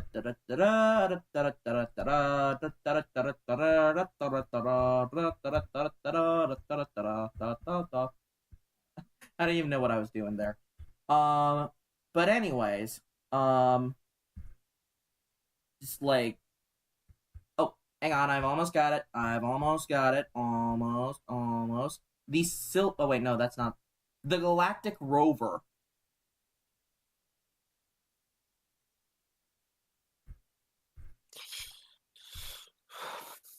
So what was it called? The Galactic Rover. That's what I thought it was. But I thought it sounded too much like something from Lost Galaxy. To be fair, they were both space-centered Power Ranger series, which both of their Sentai True. counterparts did not have anything to do with space. It's like Anyway, sure, their Megazords were in space, like, because didn't the Beasts of Ginga come from space? no, I never watched Ginga Man. Fair enough. But yeah, it's like, Vipra, she was not that good. But I will admit, the monster designs were pretty amazing. Yeah. Just like, the Batlings were so cool, the Monsters of the Week were just, they had such great design. And just... Except for the repainted Psycho Red monster form. Oh yeah, that was the thing for the first episode, wasn't it? Mm-hmm. Yep, that was a thing. But I mean, just like overall, it was just... Lightspeed Rescue is just one of those things that I can always look back on it, and... Because, you know, if I look back on something like the original Power Rangers, or Zeo... Hell, even in space doesn't hold up as well as it did. But I look back at Lightspeed Rescue and I see that it was genuinely good. It was genuinely intelligent. You didn't need to basically jingle keys in front of the screen for 20 minutes. It was able to stand on its own as a series. And remember that this was the first Power Rangers season that was completely separate from all the other seasons. Like, completely. The only thing that was a part of this was the fact that the Lost Galaxy Rangers appeared in the crossover. Let's not mention that crossover, though. The less said about it, the better. Yeah. But it's just, like, there is a reason why this is one of my favorite one of my favorite Power Ranger series of all time. is one of the main. This is one of the main reasons why I would want to go and watch Go-Go 5 to see how they're different and see where Lightspeed Rescue came from as a series. You know, see how badass Go Red is compared to Carter Grayson. Because this series was pretty much what pretty much inspired, like, was pretty much what got me into Toku in general. You know, this is like how DLBot feels about Dragon Knight. This was my Dragon Knight. I hear you. And yeah, I'm pretty sure that, like, all the people watching this podcast, all 12 of you, that you guys have probably seen Lightspeed Rescue before if you've seen Power Rangers. And, you know, even if you have seen Lightspeed Rescue before, go watch it. It is really that damn good. And you can't teach that. Eh. I don't know. What are your general thoughts, DLBot? I personally think Lightspeed is okay. It's middle of the ground for me. It's middle of the road for me. Me personally. I don't hate it, but at the same time, I don't really like it as much as you do. Well, there are still things that I like about it, but other than that, well, to be fair, I've always been known to go against the grain. Hell, one of my favorite games of all time, like the Time Sweeper, was panned by critics. yeah, gotcha. Well, actually, from what I've heard, it did okay. I think it was more the second game that got panned by critics. And to be honest, I don't blame them. And so Annie, anyway, so is that it for that topic, or? Yep, that's it for that topic. Overall, I love Lightspeed Rescue.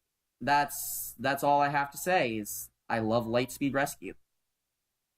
Sorry about this impromptu weekly topic, everyone, but, well, let's be honest, things have been kind of, like, this week was kind of hectic. Yep. We'll be a lot more organized next week. Anyway, so, let's move on to the weekly keyword puzzle. Of course. Yep, go on ahead, Riddleham. Of course. Should I go over the rules first, or just get to the keywords? Well, you guys can see the keywords on screen. You know, you got to turn it in by the Saturday, mainly with the mail roundup. And yeah, these are meant to be hard. Don't take it personal. So, anyways, yep, Real God, if you would like to take care of things. Of course.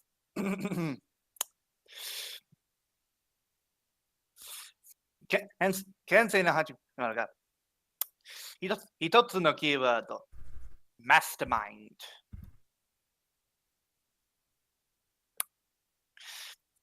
The next keyword, imitation. 最後のキーワード Fire. Fire! So yeah, those are the key words for this week puzzle. You got until next week. Wait to submit your guesses. Wait, I think I might know what this is. But I will tell you in a second. After this podcast is done. So yeah, I guess that's everything. Sorry about this, guys. Just like, this was just a train wreck. Yeah. I'm sorry for leaving you guys hanging, DLBot. It's all right. Next time this happens, we'll definitely have to plan things through a lot better. Yeah, and let's try not to let this happen on Sunday. Because Hey, since I know that Guts, Kyoryu, Flutter, and myself both love to frequent Toku riffs.